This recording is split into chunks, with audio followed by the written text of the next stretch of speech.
Lecture 2 lecture 3 यानी 3 lecture हम खत्म कर चुके थे न्यूटन साहब के तीनों law, NLM, law 1, law 2 and law 3 यानी तीनों लॉज के बारे में अपन बातें कर चुके थे। अच्छा भाई साहब, अब धीरे धीरे हमारा वक्त है आगे और सवालों पे और टेक्निकलिटीज पे आगे बढ़ने का। क्या अगर अपन खास बात करें, हम लेक्चर नंबर 3 के एंड में शायद 2-3 सवाल हमने होमवर्क में दिए थे, तो पहले उन सवालों को देखते हैं और फिर आगे का खेला खेलते हैं। आइए भाई साहब, पहला सवाल कौन सा था? पहला सवाल कैसा था?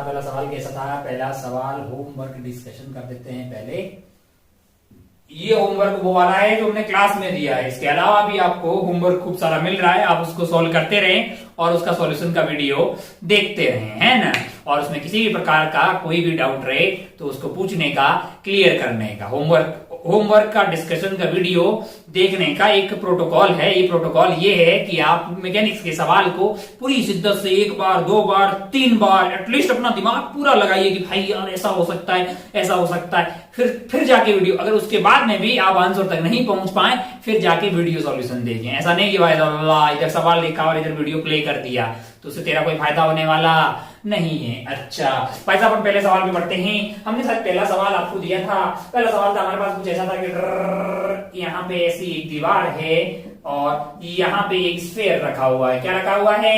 एक स्फीयर रखा हुआ था जिसका मास आपको शायद 5 kg दिया हुआ था और रेडियस भी आपको दिया हुआ था 5 मीटर। सिमिलरली एक दीवार यहाँ पे भी है। अच्छा, सिमेट्री है दोनों तरफ। अच्छा भाई साहब, बहुत बढ़िया। और आपको शायद हमने इंफॉर्मेशन दी थी कि ये जो बीच की दूरी है वो कितनी है?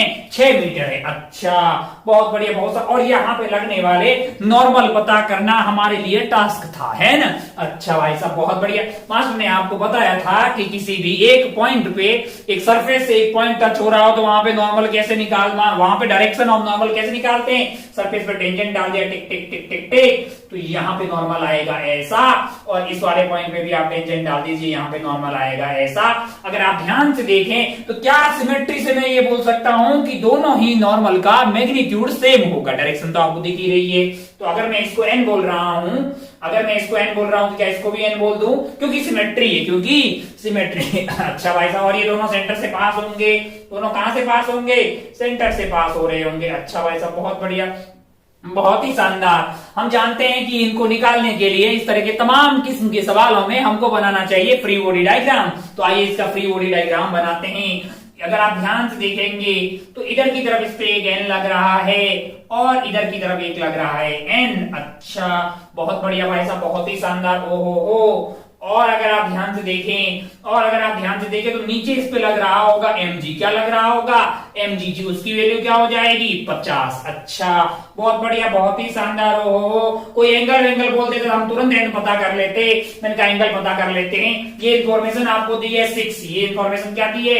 6 मीटर, यानी यहां से लेके यहां तक की दूरी है 6 मीटर और यहां से लेके सेंटर तक की ये दूरी हो जाएगा रेडियस, यानी कि ये वाली दूरी अगर आप ध्यान से देखें तो ये वाली दूरी आपके है 5 मीटर और ये वाली दूरी है आपके लिए टोटल 6, तो ये हो गई 3 और तो ये वाली हो जाएगी 4। अगर आप ध्यान से देखें तो ये वाला एंगल आपके लिए हो गया 53 डिग्री। अगर ये वाला एंगल हो गया 53 डिग्री तो ये वाला एंगल क्या होगा? 37 डिग्री। अच्छा, ये वाला एंगल 37 तो ये वाला एंगल 37 डिग्री और ये वाला एंगल 37 डिग्री। तो ये वाला एंगल कितने आ गए हैं? 37 डिग्री एंड 37 डिग्री। अच्छा, ओहो, इस n का ऊपर वाला कंपोनेंट आएगा n cos 30, इसका ऊपर वाला कंपोनेंट आएगा n cos 30, n sin 30 और n sin 30 आपस में कट के मर जाएंगे। ऊपर वाले दो कंपोनेंट आपके लिए आ गए हैं 2n cos 37 डिग्री और नीचे की तरफ क्या है? 50 है। भाई साहब इक्वेट कर दीजिए, क्योंकि ये रुका हुआ है इक्विलिब्रियम में, तो दैट फोर्स हॉरिजॉन्टल और वर्टिकल में क्या होना चाहिए? 0 होना चाहिए। इस पर्टिकुलर केस में 2n cos 37 की वैल्यू होगी 4/5, दैट इज इक्वल टू 50। बहुत बढ़िया भाई साहब। हो तो ये आंसर आ गया है n आपके लिए आ गया है 250 divided by 8 Newton. 250 divided by 8 Newton. अगर हमने कैलकुलेशन ठीक की है और आपका आंसर भी 250 डिवाइडेड बाई 8 आना चाहिए। अगर आपका आंसर आया है तो बहुत बढ़िया, बहुत ही शानदार। कोई बहुत ज्यादा टफ वाली बात इसमें नहीं थी। अच्छा, ये सवाल था पहला शायद। दूसरा हमने क्या दिया था? दूसरा सवाल शायद ज्यादा आसान, बहुत आसान था। ऐसा कुछ था इंक्लाइन प्लेन। ऐसा क्या था? इंक्लाइन प्लेन था। यहाँ पे क्या रखा हुआ था? यहाँ पे एक ब्लॉक रखा हुआ है, इसका मास क्या है? m है और हॉरिजॉन्टली एक फोर्स लग रहा है, F लग रहा है और आपसे बोला गया है कि ये जो पूरा खेला है वो कहाँ है, वो इक्विलिब्रियम में। वो कहाँ है, वो इक्विलिब्रियम में है। अगर वो इक्विलिब्रियम में है तो आपको इसके ऊपर लगने वाला नॉर्मल पता करना था। आपको क्या पता करना था, नॉर्मल पता करना था। अच्छा भाई साहब, बहुत बढ़िया, बहुत ही शानदार। हो तो अगर आप ध्यान से देखें ये रुका हुआ है। अच्छा, नीचे इस पे क्या लग रहा होगा, मैंने कहा mg लग रहा होगा। mg किधर लग रहा होगा, नीचे लग रहा। भाई साहब चल जाओ यार, नीचे की तरफ mg लग रहा होगा। अच्छा, इधर की तरफ क्या लग रहा होगा, मैंने कहा इधर नॉर्मल लग रहा होगा। अच्छा, इधर की तरफ क्या लग रहा है, मैंने कहा ये तो f लग ही रहा है ना, सेंटर पे शो कर देते हैं f को। यहाँ पे मैंने बोल दिया कि इधर की तरफ f लग रहा है। अच्छा भाई साहब, बहुत बढ़िया, बहुत ही शानदार। अगर आप ध्यान से देखें तो ये एंगल हो गया 90, ये है थीटा, तो ये 90 माइनस थीटा, तो ये वाला एंगल आ जाएगा थीटा। ये वाला एंगल क्या आ जाएगा, थीटा। अब आपको याद रहना, मतलब आगे से ध्यान रखेंगे कि mg का इधर वाला कंपोनेंट क्या हो जाता है, mg cos थीटा, और ये वाला कंपोनेंट क्या आ जाएगा, mg sin थीटा, है ना। अरे आगे नहीं आया, ये एंगल थीटा हुआ तो g sine theta, mg sin theta and mg cos theta. अच्छा, mg के कंपोनेंट कर लिए, मैंने कहा ओहो, अब क्या के भी कंपोनेंट करने पड़ेंगे। मैंने कहा अगर ये एंगल थीटा है तो ये वाला एंगल क्या हो जाएगा, थीटा हो जाएगा। तो f का ऊपर वाला कंपोनेंट क्या आएगा, ऊपर वाला कंपोनेंट आ जाएगा f cos थीटा, और इधर वाला कंपोनेंट क्या आ जाएगा, f sin थीटा, है कि नहीं यार। f के दो कंपोनेंट कर लिए। हमको लगता है कि norm mg sin theta must be equal to f cos theta. mg sin theta क्या होना चाहिए, f cos थीटा के बराबर होना चाहिए। अलोंग द इंक्लाइन और परपेंडिकुलर टू द इंक्लाइन में हमने सारे फोर्सेस को तोड़ दिया है, फोर्सेस को ऐसे तोड़ दिया है कि नहीं यार। अच्छा, अगर ये रुका हुआ तो ये इसके बराबर होना चाहिए और ये इसके बराबर होना चाहिए। इसका मतलब mg sin theta must be equal to f cos theta. और नॉर्मल की वैल्यू क्या हो जाएगी हमारे लिए, नॉर्मल की वैल्यू हो जाएगी f sin theta plus mg cos theta. अच्छा भाई साहब, बहुत बढ़िया। तो यही वो चीज है जिसकी हमें जरूरत थी, f sin theta plus mg cos theta हमारा आंसर हो गया। अच्छा भाई साहब, बहुत बढ़िया। ओ हो आगे बढ़ते हैं। क्या एक आध और सवाल दिया था, मैंने कहा चलिए उस सवाल को देख लेते हैं। क्या था वो सवाल, उसमें क्या था, हाँ उसमें शायद 30 और 45 के बीच में एक को फंसा दिया था। हाँ चलिए तो देखते हैं थर्ड वाला सवाल क्या था। थर्ड वाला सवाल भाई साहब, थर्ड वाला सवाल देख लेते हैं। थर्ड वाला सवाल क्या था यार, थर्ड वाला सवाल था ऐसा कुछ, इंक्लाइन प्लेन। हाँ, इंक्लाइन प्लेन है, बहुत बढ़िया भाई साहब। ये एंगल मान लीजिए क्या है, मान लीजिए 30 डिग्री, मान लीजिए कि ये क्या है 30 डिग्री, और यहां से 45 डिग्री, यहां से 45 डिग्री पे एक और प्लेन है, मान लीजिए कि ये एंगल 45 डिग्री है, और यहाँ पे एक स्फीयर को घुसा दिए थे जिसका रेडियस शायद हमने दिया था 1 मीटर और मास दिया था 2 kg, और आपसे पूछा था कि यहाँ पे लगने वाले, यहाँ पे मान लीजिए कि ये क्या लग रहा है, ये यहाँ पे N1 लग रहा है। क्या लग रहा है, ये N1, और यहाँ पे क्या लग रहा है, N2 लग रहा है। तो आपको N1 और N2 पता करना है, जो भी है, इसको N1 माना है, इसको N2 माना, जो भी हमने माना है, तो उसको निकालना हमारा धर्म बनता है कि हम क्या निकालेंगे, N1 एंड N2 निकालना। ये सवाल था, बहुत बढ़िया भाई साहब, आपसे हुआ होगा।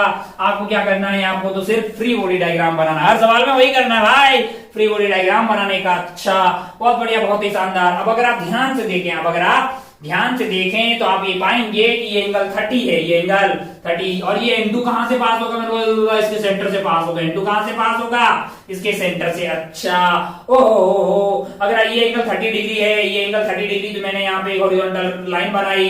मैंने कहा ये एंगल अगर 30 डिग्री है तो ये वाला एंगल क्या होगा, अगर आप ध्यान से देखिए, ये एंगल 30, तो ये वाला एंगल क्या हुआ 30। अच्छा, ये एंगल अगर 30 हो गया तो ये वाला एंगल अगर आप ध्यान से देखें तो ये वाला एंगल आपके लिए हॉरिजॉन्टल से हो जाएगा 60 डिग्री। क्या हो जाएगा, 60 डिग्री। अच्छा, बहुत बढ़िया भाई साहब, बहुत ही शानदार। ओहो, तो अगर आप ध्यान से देखें तो हॉरिजॉन्टल से 60 डिग्री के एंगल पे जा रहा हो। अरे ये और ये लाइन तो पैरेलल हो गई है, और यहाँ पे जो नॉर्मल होगा वो आपके सेंटर से पास हो रहा होगा। ये एंगल अगर 30 हुआ तो ये वाला एंगल क्या हो जाएगा 30। बहुत छोटा लिखा है, क्या बड़ा लिख लेते हैं भाई, ये 30 डिग्री और ये वाला एंगल क्या हो जाएगा 60 डिग्री। अच्छा, बहुत बढ़िया भाई साहब, ये एंगल 30 हुआ तो ये वाला एंगल हो गया 30, और ये जो है उससे पास हो रहा है तो एंगल हो गया है 60 डिग्री। अच्छा, बहुत बढ़िया, बहुत शानदार। ओहो, और सिमिलरली अगर अपन बात करें इसकी, या फिर इसको अलग से बनाए, मान लो कि इसको अलग से बना देते हैं अपन कि ये ऐसे है, ये ऐसे है, यहाँ पे आपके पास लग रहा है N2, यहाँ पे क्या लग रहा है N2 ऐसे लग रहा है, और N2 जो है हॉरिजॉन्टल से, यानी ये वाला एंगल आपको 30 डिग्री दिया हुआ है, तो ये वाला एंगल आपके लिए हो गया है 30 डिग्री, और ये वाला एंगल हो गया है आपके लिए 60 डिग्री। और पास कहां से हो रहा है, वो आपका पास हो रहा है सेंटर से। अच्छा, सिमिलरली अगर आप N1 की बात करें, N1 की बात करेंगे, जरा ध्यान से देखें तो यहाँ पे देख लीजिए N1, ये वाला एंगल क्या होगा 45 डिग्री, ये वाला एंगल क्या है 45 डिग्री। अच्छा भाई साहब, N1 कहां से पास होगा, मैंने कहा सेंटर से पास होगा। अच्छा, N1 अगर सेंटर से पास होगा तो इधर की तरफ हो गया N1। ओहो हो, ये एंगल है 45, टिक टिक टिक। तो अगर आप ध्यान से देखें तो आप क्या पाएंगे कि ये वाला एंगल क्या हो जाएगा 45 डिग्री, और ये वाला एंगल क्या हो जाएगा 45 डिग्री। ये 45 नीचे की तरफ होगा, 45 डिग्री नीचे की तरफ हॉरिजॉन्टल से। अब इसका बीडी बनाते हैं। अब इसका मान लीजिए कि बीडी बना दिया हमने, इसको पॉइंट से रिप्रेजेंट कर दिया। तो इसके ऊपर जो N1 है, ये हॉरिजॉन्टल लाइन अपन ने रिप्रेजेंट कर दी। N1 जो है वो ऐसे लग रहा है, कैसे लग रहा है, ऐसे लग रहा है। और ये वाला एंगल क्या है आपके लिए 45 डिग्री। अच्छा, और N2 कैसे लग रहा है, मैंने कहा N2 जो है वो अगर आप ध्यान से देखें तो N2 आपके लिए यहां पे लग रहा है इस तरफ। कैसे लग रहा है, ऐसे। और वो एंगल क्या होगा, ये वाला 60 डिग्री। ये वाला एंगल क्या है 60 डिग्री, और ये आपका हो गया है N2। अच्छा, और सीधा नीचे की तरफ क्या लग रहा होगा, नीचे की तरफ इसका mg लग रहा होगा। क्या लग रहा होगा, mg। मास हमने कितना दिया है 2, और ये हो गया है 20। चलिए भाई साहब, फ्लो में कुछ एंगल गलत तो नहीं कर रहे, नहीं, ये 30 लिया, इधर 60 हो गया, ये 60 हो गया, N2 उधर जाएगा होगा। चलिए ठीक है भाई साहब, अब क्या करने का, मैंने कंपोनेंट खेलने का, हॉरिजॉन्टल एंड वर्टिकल में कंपोनेंट कर देते हैं। ओहो हो, तो इस N1 का इधर वाला कंपोनेंट हो जाएगा N1 बाई रूट 2। इधर वाला कंपोनेंट क्या हो जाएगा N1 बाई रूट 2, और नीचे वाला कंपोनेंट क्या होगा, नीचे वाला कंपोनेंट होगा N1 by root 2, N1 by root 2। अच्छा भाई साहब, बहुत बढ़िया। ओहो, तो ये हो गया। और N2 का इधर वाला कंपोनेंट होगा N2 cos थीटा, यानी N2 divided by 2, N2 divided by 2। और ऊपर वाला कंपोनेंट होगा N2 sin theta, N2 sin 60 degree, यानी कि आपका sin 60 डिग्री हो गया है N2 रूट 3 डिवाइडेड बाई 2। ओहो, अगर ये रुका हुआ है तो ये आइटम इसके बराबर होना चाहिए, और ये आइटम इसके बराबर होना चाहिए, यानी कि N2 divided by 2 must be equal to N1 divided by root 2। अच्छा, बहुत बढ़िया भाई साहब, बहुत शानदार। ओहो, तो ये कट गया है, ये आ गया रूट 2, तो यहां से आ गया है N2 is equal to root 2 N1। अच्छा, रिश्ता नंबर 1। रिश्ता नंबर 2 कहां से आएगा, रिश्ता नंबर 2 यहां से लाया जा सकता है। कैसे कि N2 root 3 by 2 plus is equal to 20 plus N1 by root 2। ओहो, कितने इक्वेशन है भाई साहब, 2 इक्वेशन, 2 वेरिएबल। अब सॉल्व करके N1 आ जाएगा, क्या N2 आ जाएगा। क्या इसको किया जा सकता है, क्या कोई बहुत ज्यादा टफ है, क्या इसमें तेरे प्राण वाण निकल जाए, ऐसा कुछ है क्या, ऐसा कुछ भी नहीं है। चलिए आगे बढ़ते हैं, चलिए आगे बढ़ते हैं, खेला को आगे बढ़ाते हैं अपन। चलिए भाई साहब, बोर्ड हो गया चकाचक, आगे बातें करते हैं, थोड़ी सी और बातें करते हैं अपने पास। हाँ, ब्लैक, ये थोड़ी सी और बातें करते हैं। अभी तक हमने ना बातें की नॉर्मल फोर्स की, बातें की टेंशन फोर्स की। एक बहुत कॉमन टाइप का फोर्स होता है, वो भी बुरा मान जाएगा कि काफी टाइम से उसका कोई नाम वाम नहीं लिया है, तुरंत उसका लेना चाहिए। स्प्रिंग फोर्स के बारे में बातें करते हैं, थोड़ी सी बातें करते हैं अपन स्प्रिंग फोर्स के बारे में। स्प्रिंग फोर्स बहुत ही आसान है, हताश परेशान निराश होने की कोई जरूरत कहीं पे भी नहीं है। सबसे पहले अपन बातें करते हैं कि स्प्रिंग देखने में होती कैसी है। आप बोले कि साहब हमने देख रखी है, आपने देखी होगी स्प्रिंग। बोले कहाँ, काफी जगह होती है वैसे तो, लेकिन वो टिचुक वाला पेन आता है ना, टिचुक ऐसे मारो तो आगे निकल जाता है ना, तो उस पेन में लगी होती है स्प्रिंग। अच्छा, स्प्रिंग ऐसी होती है, उसको स्प्रिंग बोलते हैं। मैंने कहा हाँ, मान लीजिए कि इसकी लंबाई है L0, मान लीजिए कि इसकी लंबाई क्या है L0, इसकी लंबाई क्या है L0। इसकी लंबाई को प्यार से बोलते हैं नेचुरल लेंथ। क्या बोलते हैं, नेचुरल लेंथ। नेचुरल लेंथ से हम क्या समझे, मैंने कहा एक स्प्रिंग है, उसको आप परेशान मत करो यार, आराम से ऐसे रख दो, तो जो उसकी लंबाई होती है उसको प्यार से क्या बोलते हैं, नेचुरल लेंथ। अच्छा, बहुत बढ़िया, बहुत शानदार। एक दिन हमने क्या किया कि स्प्रिंग को जिसकी नेचुरल लेंथ L0 थी, उसको इधर से एक फोर्स से खींचना शुरू कर दिया। इधर से क्या किया हमने, एक फोर्स लगाया और उसको खींचना शुरू कर दिया। अब आप सब जानते हैं, आपने स्प्रिंग देख रखी होती है, आपको स्प्रिंग को खींचेंगे तो स्प्रिंग में एलोंगेशन आने लगता है, लेकिन वो इसका अपोज करती है, नहीं हमको लंबा नहीं होना है, हम जैसे हैं हम वैसा ही रहना, चाहते हैं हमको लंबा नहीं होना है। आप खींचने की कोशिश करते हैं लेकिन वो इसको अपोज करती है, वो इसका अपोज करती है, यानी एक फोर्स लगाती है। हमें उसी फोर्स यानी कि स्प्रिंग फोर्स के बारे में बातें करनी। अच्छा, मान लीजिए कि आपने इसकी बैंड बजा दी, यानी कि अब इसकी जो लेंथ है, अब इसकी लेंथ जो है पुराने जमाने में L0 हुआ करती थी, अब L0 प्लस x हो गई है। x क्या है? मैंने कहा x यहाँ पे इलोंगेशन हो गया, x यहाँ पे क्या हो गया है? इलोंगेशन। आप इधर की तरफ फोर्स लगा रहे हैं और स्प्रिंग जो है आप पे इधर की तरफ फोर्स लगा रही है, मैं उसको Fs बोल रहा हूं। Fs is the force due to spring. अगर आप ध्यान से देखें तो आप ये पाएंगे कि जो स्प्रिंग के द्वारा लगने वाला फोर्स है वो बढ़ता जाएगा वक्त के बाद। जितना ज्यादा आप खींचेंगे स्प्रिंग को उतना ही ज्यादा फोर्स आप पे स्प्रिंग वापस लगा रही है। क्या ये बोल दिया जाए कि स्प्रिंग का force directly proportional to elongation, तो इसमें कोई ज्यादा कोई गलत बात नहीं है। अब ये अगर आप ध्यान से देखें तो ये बेसिकली होता है, जो ये आपका प्रोपोर्शनलिटी कांस्टेंट होता है वो स्प्रिंग पे डिपेंड करता है, यानी कि k इंटू एक्स आ जाएगा। यहाँ पे k क्या है? k इज बेसिकली जो एक कांस्टेंट है जो अलग अलग स्प्रिंग के लिए क्या होगा? अलग अलग होगा। इसको प्यार से क्या बोलते हैं? प्रोपोर्शनलिटी कांस्टेंट या फिर स्प्रिंग कांस्टेंट। क्या बोलते हैं?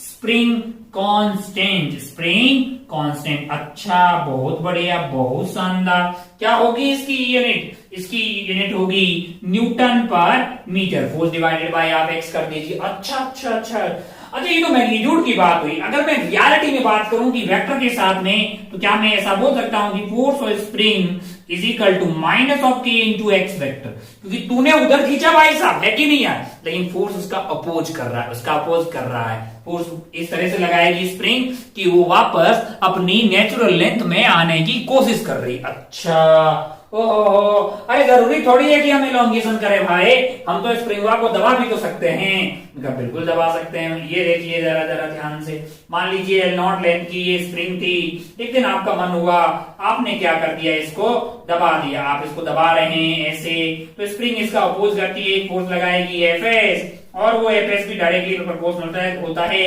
कितना आपने उसमें कंप्रेशन किया है ना? तो हाँ, यहाँ पे भी आपके पास Fs की वैल्यू होती है k इंटू एक्स, और मैग्नीट्यूड के हिसाब मतलब वेक्टर के हिसाब से बात करें तो minus k into X vector. अच्छा, मतलब जो फोर्स ड्यू टू स्प्रिंग होता है वो इस तरह से होता है कि वो इलोंगेशन या कंप्रेशन का अपोज करती है। स्प्रिंग घूम फिर के कहां आना चाहती है? स्प्रिंग घूम फिर के अपनी नेचुरल लेंथ में आने की कोशिश करती है। अच्छा भाई साहब, बहुत बढ़िया, बहुत शानदार। अब अगर आप ये बात कर रहे हैं कि x अगर इलोंगेशन हो, x अगर क्या हो? इलोंगेशन हो, तब वो फोर्स जो स्प्रिंग लगाती है वो ठीक वैसा ही है जैसा टेंशन फोर्स है, क्योंकि वो वापस खींच रही है ना। x अगर इलोंगेशन हो तो जो Fs है वो कैसा हो जाएगा? टेंशन की तरह होगा। कैसा होगा? टेंशन की तरह होगा। और अगर x जो है आपका इलोंगेशन की बजाय क्या होगा? कंप्रेशन होगा। क्या होगा? कंप्रेशन। तो कैसा फोर्स लगेगा भाई साहब? एक कंप्रेसिव फोर्स लगेगा। कैसा फोर्स लगेगा? एक कंप्रेसिव फोर्स लगेगा। अच्छा, कोई बहुत तगड़ी चीज नहीं है, भाई साहब। स्प्रिंग हम सबने देख रखी होती है, स्प्रिंग को अगर खींचे, इलोंगेशन करे तो वो इसका अपोज करती है, और उसका कंप्रेशन करे तो भी अपोज करती है। क्यों? क्योंकि उसमें एक इलास्टिक प्रॉपर्टी होती है, और ये क्या होता है वगैरह वगैरह। तो ये बातें अपन कहाँ करेंगे? इलास्टिसिटी नाम के चैप्टर में। एक चैप्टर अपन पढ़ेंगे, इलास्टिसिटी। अब तू बोलेगा क्या होती है इलास्टिसिटी? तो अभी बातें कर रहे हैं अपन, मैकेनिक्स में बातें करेंगे बहुत, मतलब जो है 11वीं के एंड में ये बातें आती है इलास्टिसिटी की। तो वहां पे इस के बारे में बातें करेंगे कि क्या है ये के, क्या किन चीजों पे ये के डिपेंड करता है। लेकिन आपको इतना तो पता है कि किसी पर्टिकुलर मटेरियल की बनी हुई स्प्रिंग के लिए ये के की वैल्यू कांस्टेंट होती है। इफ यू डोंट माइंड, मैं एक छोटी सी बात बता देता हूं, है ना। मान लीजिए कि हमारे पास एक स्प्रिंग है जिसकी लेंथ मान लीजिए कि L। छोटी सी बात बता रहे हैं, ऐसी वैसी जरूरत नहीं है, बहुत अच्छा बच्चा है तो इसको मतलब बुरा नहीं मानेगा। मान लो कि ये K है, लेंथ इसकी L है, मान लो कि ये K है और इसकी जिस मटेरियल से बनी हुई है उसकी लेंथ L है कि नहीं यार? तो क्या होता है कि ये K इंटू एल कॉन्स्टेंट आता है। K इंटू एल क्या आता है? कॉन्स्टेंट। इसको प्रूफ कहां है भाई साहब? प्रूफ मिलेगा आपको इलास्टिसिटी नाम के चैप्टर में। इलास्टिसिटी चैप्टर में प्रूफ मिल जाएगा। प्रूफ कहां मिलेगा? इलास्टिसिटी नाम के चैप्टर। तो K इंटू एल कॉन्स्टेंट होने का क्या मतलब हुआ?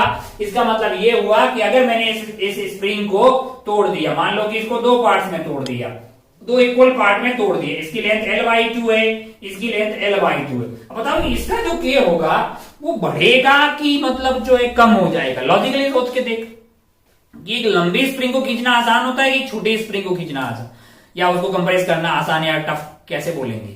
वो आपको लंबी स्प्रिंग को खींचना इजी होता है और छोटी वाली को कंप्रेस या ऐसा मतलब इलोंगेशन करना टफ होता है। अगर आप ध्यान से देखें तो आप ये पाएंगे कि K into L is equal to constant. K is equal to L is equal to constant का मतलब क्या हुआ है? इसका मतलब हुआ K1 L1 must be equal to K2 L2।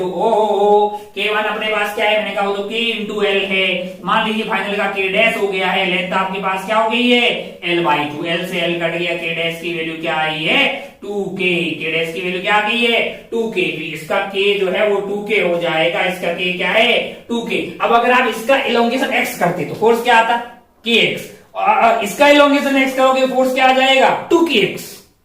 अरे भाई हाँ, एक लंबी स्प्रिंग को x इलोंगेशन करना इजी है कंपेयर टू अगर इसी की आधी लेंथ की उसी मटेरियल की, तभी K सेम हुआ।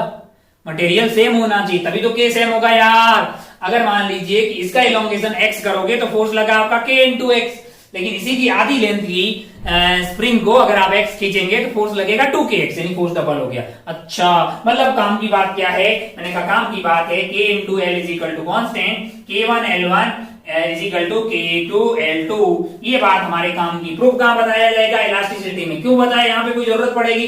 मैंने कोई जरूरत नहीं, वैसे ही मुझे याद आ गया तेरे को बता दिया। अच्छा भाई साहब बहुत बढ़िया। कहीं एचएसएम वगैरह चैप्टर में कहीं ना कहीं काम आएगा, वैसे मतलब जो है काफी सवालों में काम आता है। अच्छा भाई साहब बहुत बढ़िया, बहुत शानदार। ओ हो, ये तो अच्छा लगा अपने को कि K इंटू एल कॉन्स्टेंट आ जाता है। अच्छा मान लीजिए इसी में ऐसे बोल दे कि एक स्प्रिंग को n इक्वल पार्ट में तोड़ दिया, इसी स्प्रिंग को क्या किया?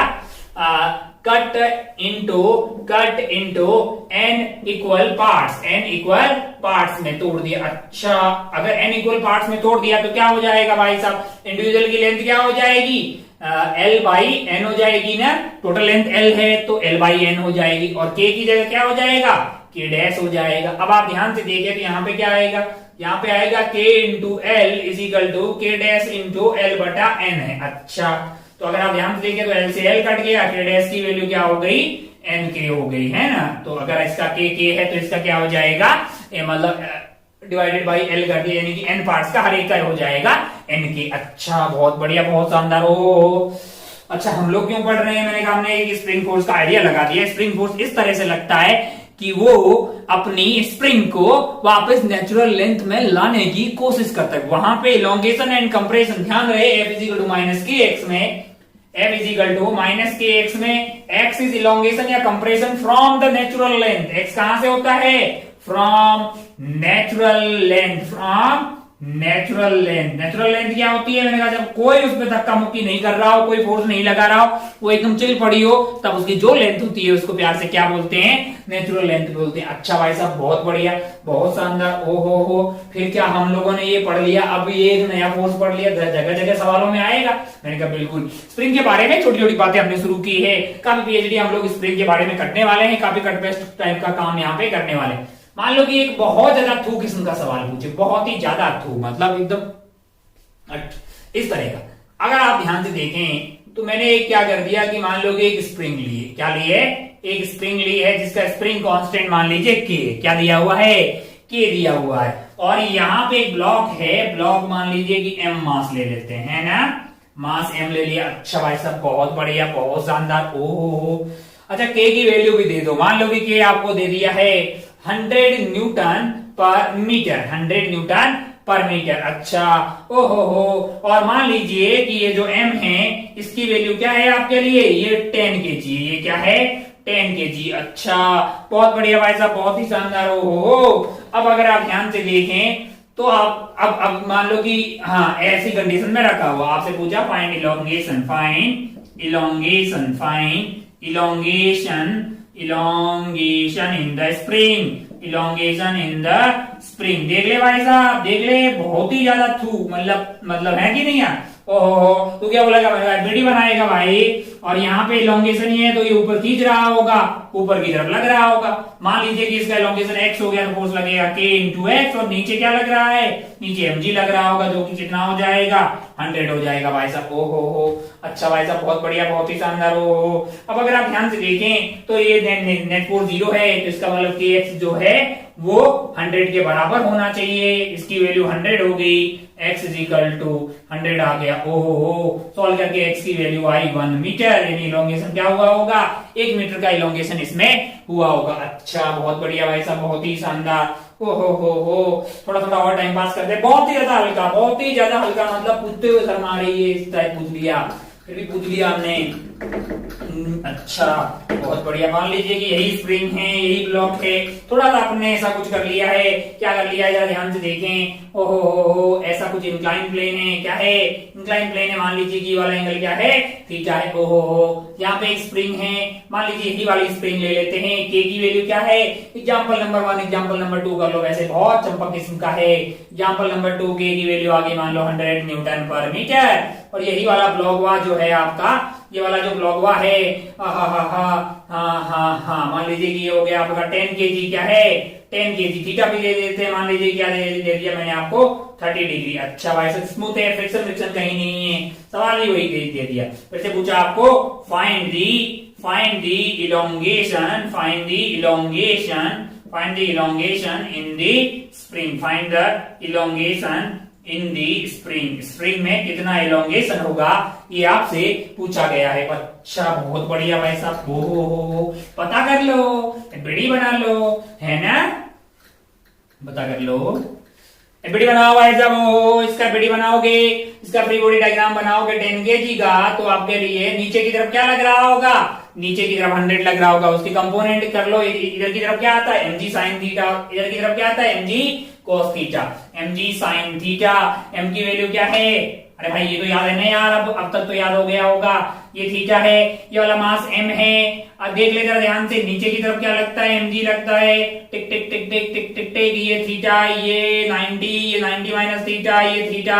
mg का इधर वाला कंपोनेंट क्या आएगा, इधर वाला कंपोनेंट आ जाएगा mg cos थीटा, और ये वाला कंपोनेंट क्या आ जाएगा, mg sin थीटा, और ये वाला एंगल है आपका इंक्लिनेशन एंगल थीटा। तो ये ध्यान रखना, mg sin थीटा, mg कितना हो जाएगा, 100 आ जाएगा। साइन थीटा यानी कि 1/2 आ गया, साइन 30 डिग्री। और ये वाला कंपोनेंट आ जाएगा आपके पास 100 इंटू कोस 30 डिग्री, जो कि √3/2। खैर हमारा इसमें इंटरेस्ट भी नहीं है, इधर की तरफ नॉर्मल लग रहा होगा, और इधर की तरफ क्या लग रहा होगा, मैंने कहा kx लग रहा होगा।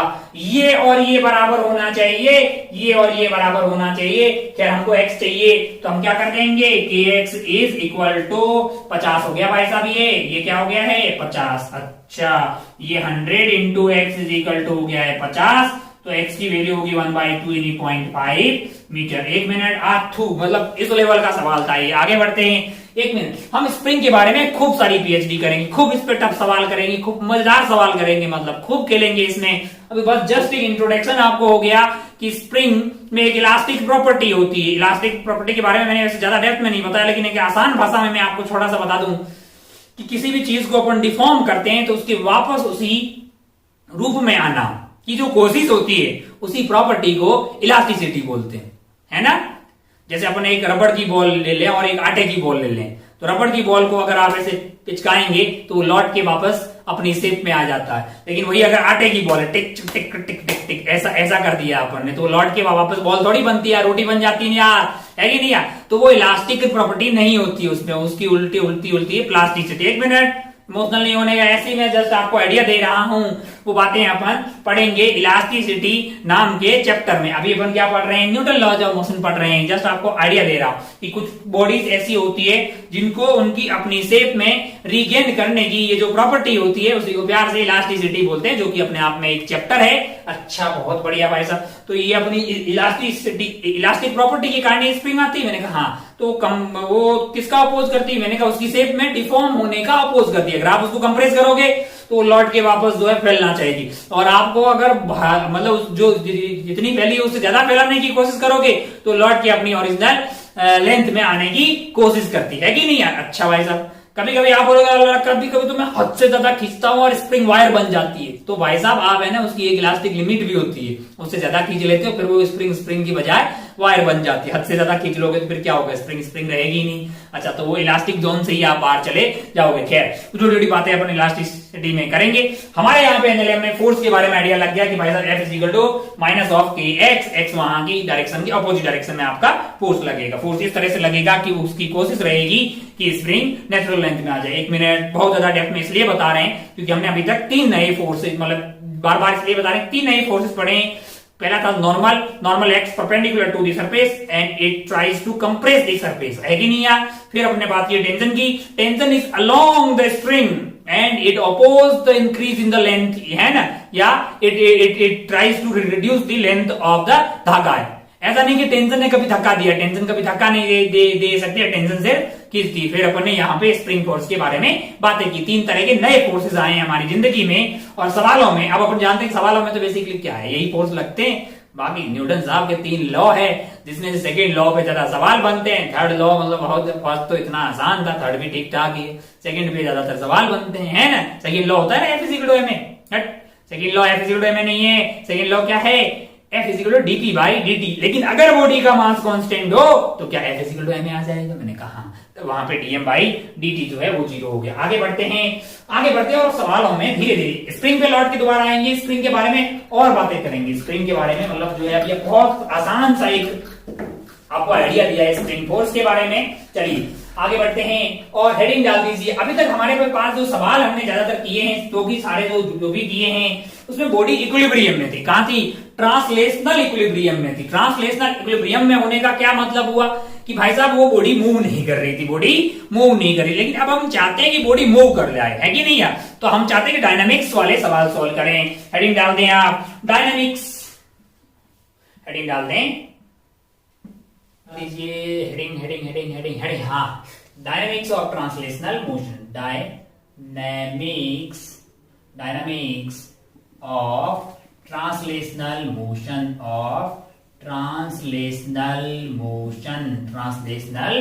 मोशन। अभी तक हमारे पहले वाले सवाल थे ना वो इक्विलिब्रियम में थी बॉडीज। ओहो थोड़ा अपन चलाना चाहते हैं कि बोला क्या होगा। ओहो मान लीजिए पहले सवाल से शुरुआत करते हैं। एक सवाल है आपके लिए कि एक इंक्लाइन प्लेन है, इसका एंगल ये थीटा है, यहाँ पे एक ब्लॉक है, इसका मास m है, ये सरफेस स्मूथ है, अभी फ्रिक्शन पढ़ाई नहीं हमने, वो तो अलग चैप्टर है। इसको क्या किया मैंने कहा, इसको रिलीज कर दिया। क्या किया है, रिलीज कर दिया है। क्या पूछा है, मैंने कहा एक्सेलरेशन बता दीजिए भाई साहब, एक्सेलरेशन बता दीजिए। क्या बता दीजिए, एक्सेलरेशन बता दीजिए, इसकी एक्सेलरेशन बता दीजिए और दूसरा नॉर्मल बता दीजिए, दोनों बता दीजिए भाई साहब। हो सवाल नंबर 1 बहुत ही ज्यादा हल्का, बहुत ही ज्यादा हल्का मतलब। एग्जाम्पल नंबर 2, मान लीजिए ये ग्राउंड है, टिक टिक टिक टिक टिक टिक टिक टिक टिक टिक टिक टिक टिक टिक। यहाँ पे एक ब्लॉक है, यहाँ पे एक और ब्लॉक है, मान लो यहाँ पे एक और ब्लॉक है। अच्छा मास मान लीजिए इसका m है, मास m है, इसका m है, नाम दे दीजिए A B C। अच्छा भाई साहब बहुत बढ़िया, बहुत शानदार। इधर की तरफ मान लीजिए कि फोर्स लग रहा है F। आपसे पूछा जाए कि यहाँ की टेंशन है T1 और यहाँ की टेंशन है मान लीजिए T2, तो आप T1 बताइए, T2 बताइए, T1 बताइए, T2 बताइए। आथू बहुत ज्यादा आसान किस्म के दोनों सवाल। चलिए भाई साहब खेला शुरू करते हैं। अब जरा ध्यान से देखें, इसको रिलीज कर दिया, रिलीज किया मैंने कहा एफबीडी बनाते हैं। क्या बनाते हैं, एफबीडी। अब आप ध्यान से देखें, नीचे की तरफ mg लग रहा है, इसका इधर वाला कंपोनेंट आएगा mg sin थीटा। क्या आ जाएगा, mg sin थीटा। इधर वाला कंपोनेंट mg cos थीटा। क्या आ जाएगा, mg cos थीटा। अच्छा मैंने कहा नॉर्मल कैसे लगेगा, इधर। मैंने कहा इधर तो ये जाएगा नहीं क्योंकि नॉर्मल की वैल्यू तो mg cos थीटा के बराबर हो जाएगी। ये तो perpendicular to the incline plane हुआ, लेकिन अलोंग द इंक्लाइन प्लेन कोई रोकने वाला नहीं है। नेट फोर्स क्या हो गया है, mg sin थीटा। और अपन लगाएंगे F is equal to ma।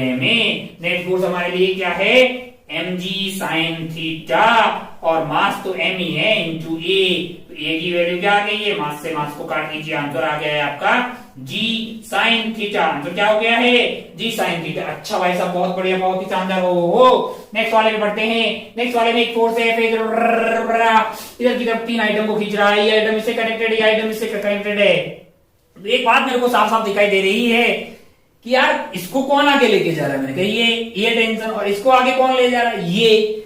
अब ऐसा तो नहीं हो सकता कि ये बहुत तेजी से आगे चला जाए और ये पीछे आ जाए। मेरे को ऐसा लग रहा है तीनों की रफ्तार भी सेम होगी और तीनों की रफ्तार सेम रेट से बढ़ भी रही होगी, तीनों की एक्सेलरेशन भी सेम होगी, क्योंकि बीच में धागा है, अन्यथा धागा टूट जाएगा, है ना। अच्छा भाई, अगर ये 5 मीटर पर सेकंड से इधर जा रहा है तो इसको भी 5 से ही आना पड़ेगा।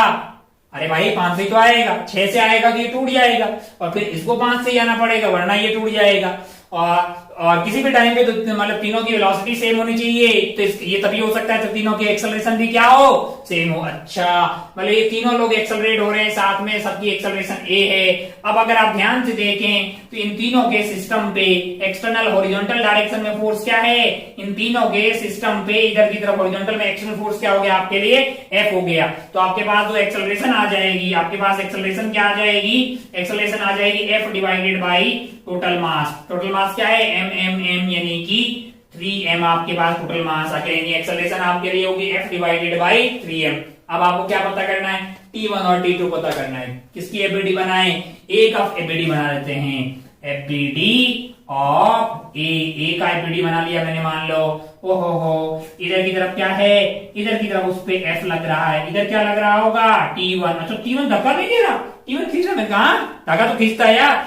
ए को बोलेगा पीछे आ जाओ, बी को बोलेगा आगे चल लो, धागे की प्रॉपर्टी खींचने की। अच्छा, और इसका एक्सेलरेशन क्या है, मैंने कहा ए है। कौन बढ़ा हुआ, एफ की T1, मैंने कहा एफ बढ़ा हुआ तभी तो एक्सेलरेशन उधर हुई। नेट फोर्स हो गया F minus T1, that is mass into acceleration. Newton साहब का सेकंड लॉ लगा रहे हैं, F net is equal to mass into acceleration. Acceleration क्या हुई आपके लिए, ए। आपको क्या चाहिए, T1 चाहिए। T1 की वैल्यू क्या होगी, मैंने कहा F minus M A, F है f minus M A, F minus M A. अच्छा भाई साहब, f की वैल्यू f है, m की वैल्यू क्या है, तो m है, और a की वैल्यू क्या है, a की वैल्यू है f divided by 3m, f divided by 3m। तो m से m कट गया भाई साहब, f डिवाइडेड बाई 3 इधर गया, 3f माइनस f हो गया है, वो आपके लिए हो जाएगा 2f डिवाइडेड बाई 3। अच्छा, बहुत बढ़िया भाई साहब, बहुत ही शानदार। हो T1 पता लग गया, क्या T2 पता कर लें, किसका एफबीडी बना है, या तो B का बना लो या C का बना लो। मान लो कि C का बना लिया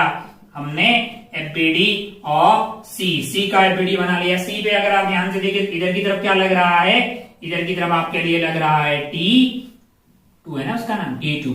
अच्छा, यही एक फोर्स है, ये मास m है, एक्सेलरेशन तो a ही होगी, तो F net is equal to mass into acceleration, यानी T2 is equal to mass into acceleration. Acceleration क्या है आपके लिए, एक्सेलरेशन है F डिवाइडेड बाई 3m।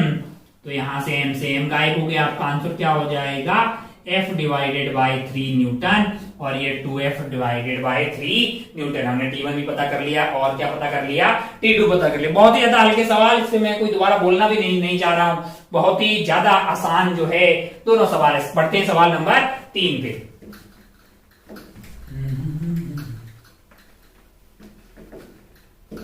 थोड़ा सा अपन जो है सवाल को ठीक करते हैं, ये बहुत ही ज्यादा आसान हो गया है। सवाल नंबर 3 देखते हैं।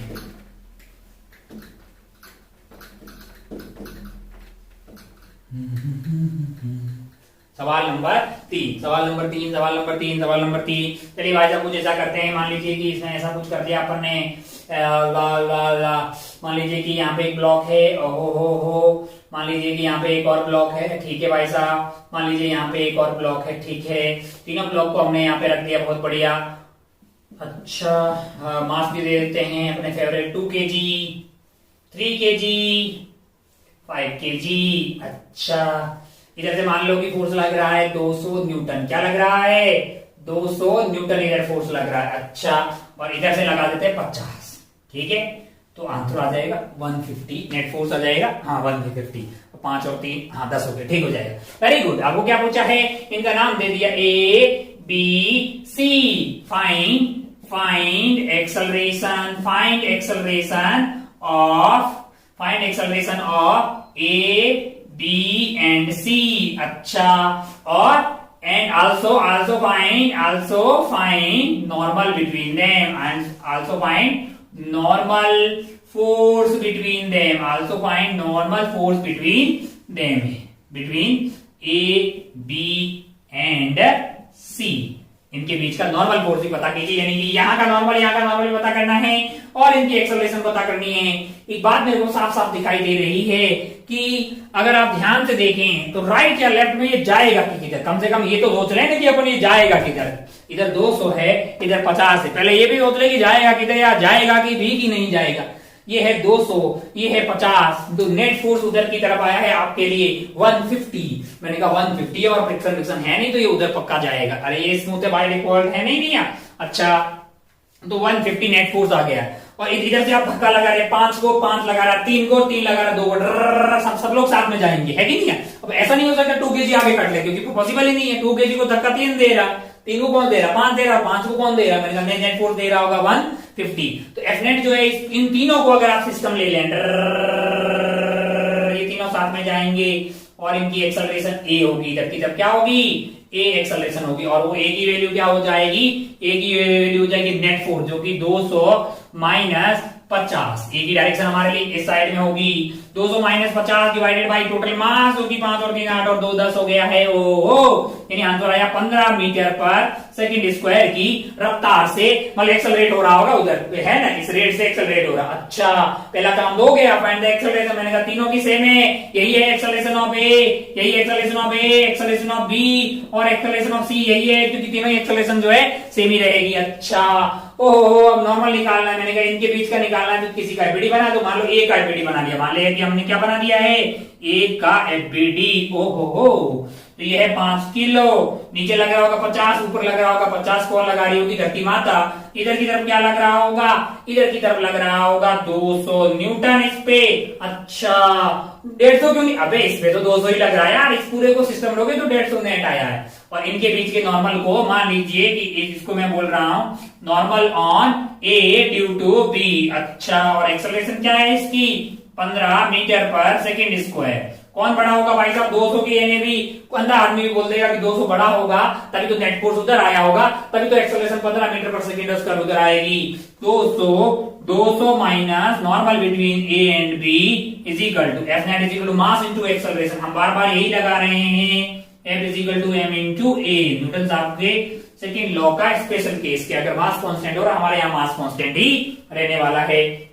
200 minus N A B is equal to mass into acceleration, जो की हो जाएगी 15 इंटू 5 इंटू 15। तो एन ए बी की वैल्यू आपके पास आ गई है 200 माइनस 75 हो गया, है ना।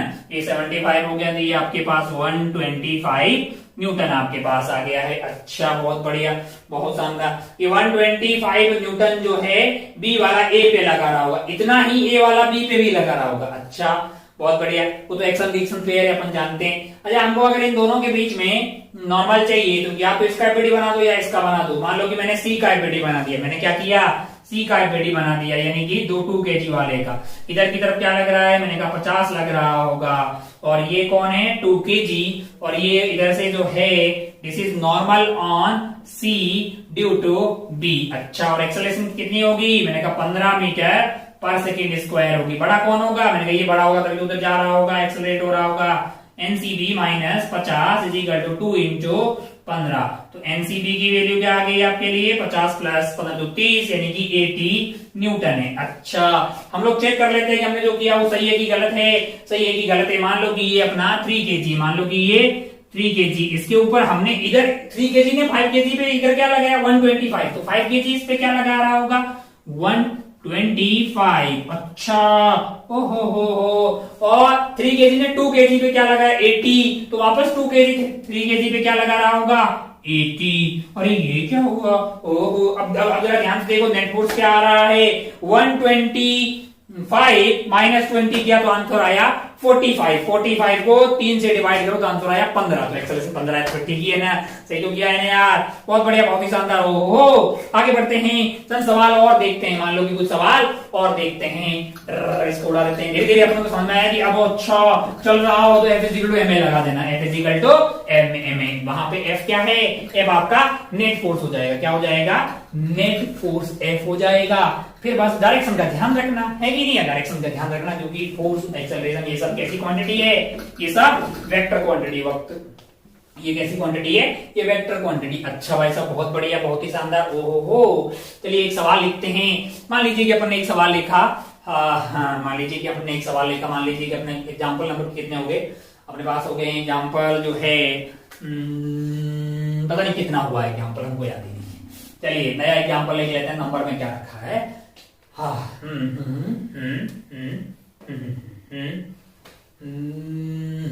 मान लीजिए कि भाई साहब ऐसा कुछ हो कि यहां पे है 3 kg, ठीक है, इसको एक धागा से कनेक्ट किए, मान लो कि ये है 2 kg, क्या है 2 kg।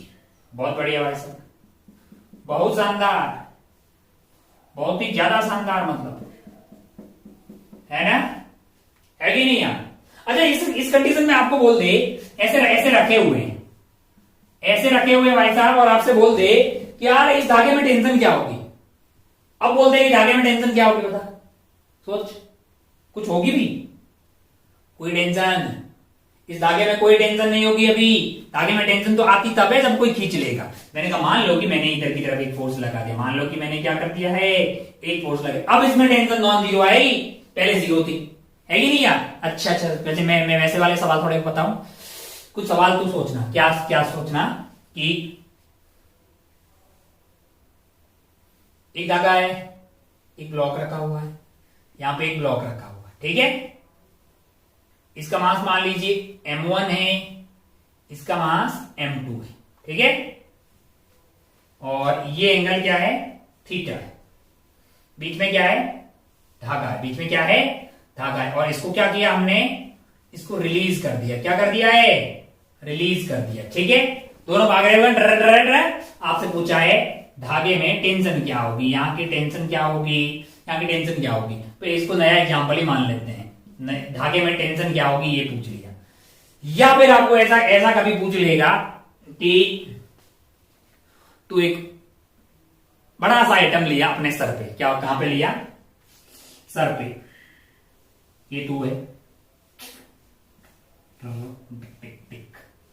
एक ईंट जो है तूने यहां पे सर पे उठा रखी, ठीक है ना, भार लगेगा ना, लगेगा भाई साहब, क्यों, क्योंकि नॉर्मल लगा रही तेरे ऊपर, तेरे को दुख होगा कि भाई भार लग रहा है। फिर तूने क्या किया, तूने जंप लगा दिया, ठीक है, तूने जंप लगा दिया during free fall, during free fall, यहां पे आपको क्या लगेगा, आपके ऊपर नॉर्मल लगेगा कि नहीं लगेगा, ड्यूरिंग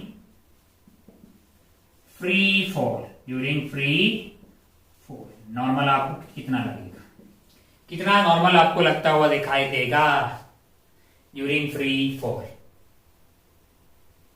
या फिर इसका एक भाई बना देते हैं, मान लो कि यहां पे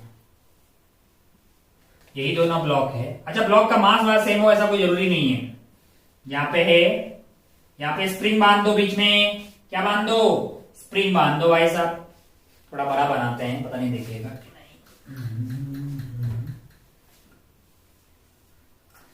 ये ले, बीच में स्प्रिंग लगा रखी है, मास m1 है, मास m2 है, ये एंगल थीटा है, स्प्रिंग में क्या होगा, इलोंगेशन होगा कि कंप्रेशन होगा, एक्स बताना है, स्प्रिंग कांस्टेंट के है, इनको क्या कर दिया हमने, इनको हमने रिलीज कर दिया है, क्या कर दिया है, रिलीज कर दिया। अच्छा भाई साहब बहुत बढ़िया, बहुत ही शानदार, ओ इसको रिलीज कर दिया है, आपको पूछा कि इसमें कितना इलोंगेशन या कितना कंप्रेशन होगा, ये आपसे पूछा है, सोचिएगा ये सवाल।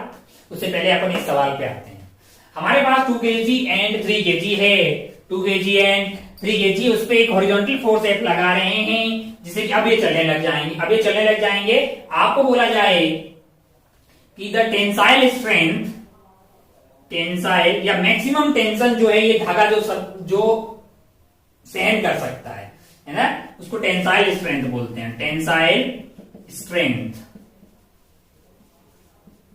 या फिर मान वो आपको इसकी दे रखी हो, मान लो कितनी हो, 10 न्यूटन, कितनी दी हो, 10 न्यूटन। इसका क्या मतलब हुआ कि 10 न्यूटन तक टेंशन आएगा तब तक ये टूटेगा नहीं, लेकिन 10 से इतू से भी ज्यादा आ गई तो ये टूट जाएगा, अगर 10 से इतू से भी ज्यादा आ गई तो ये टूट जाएगा।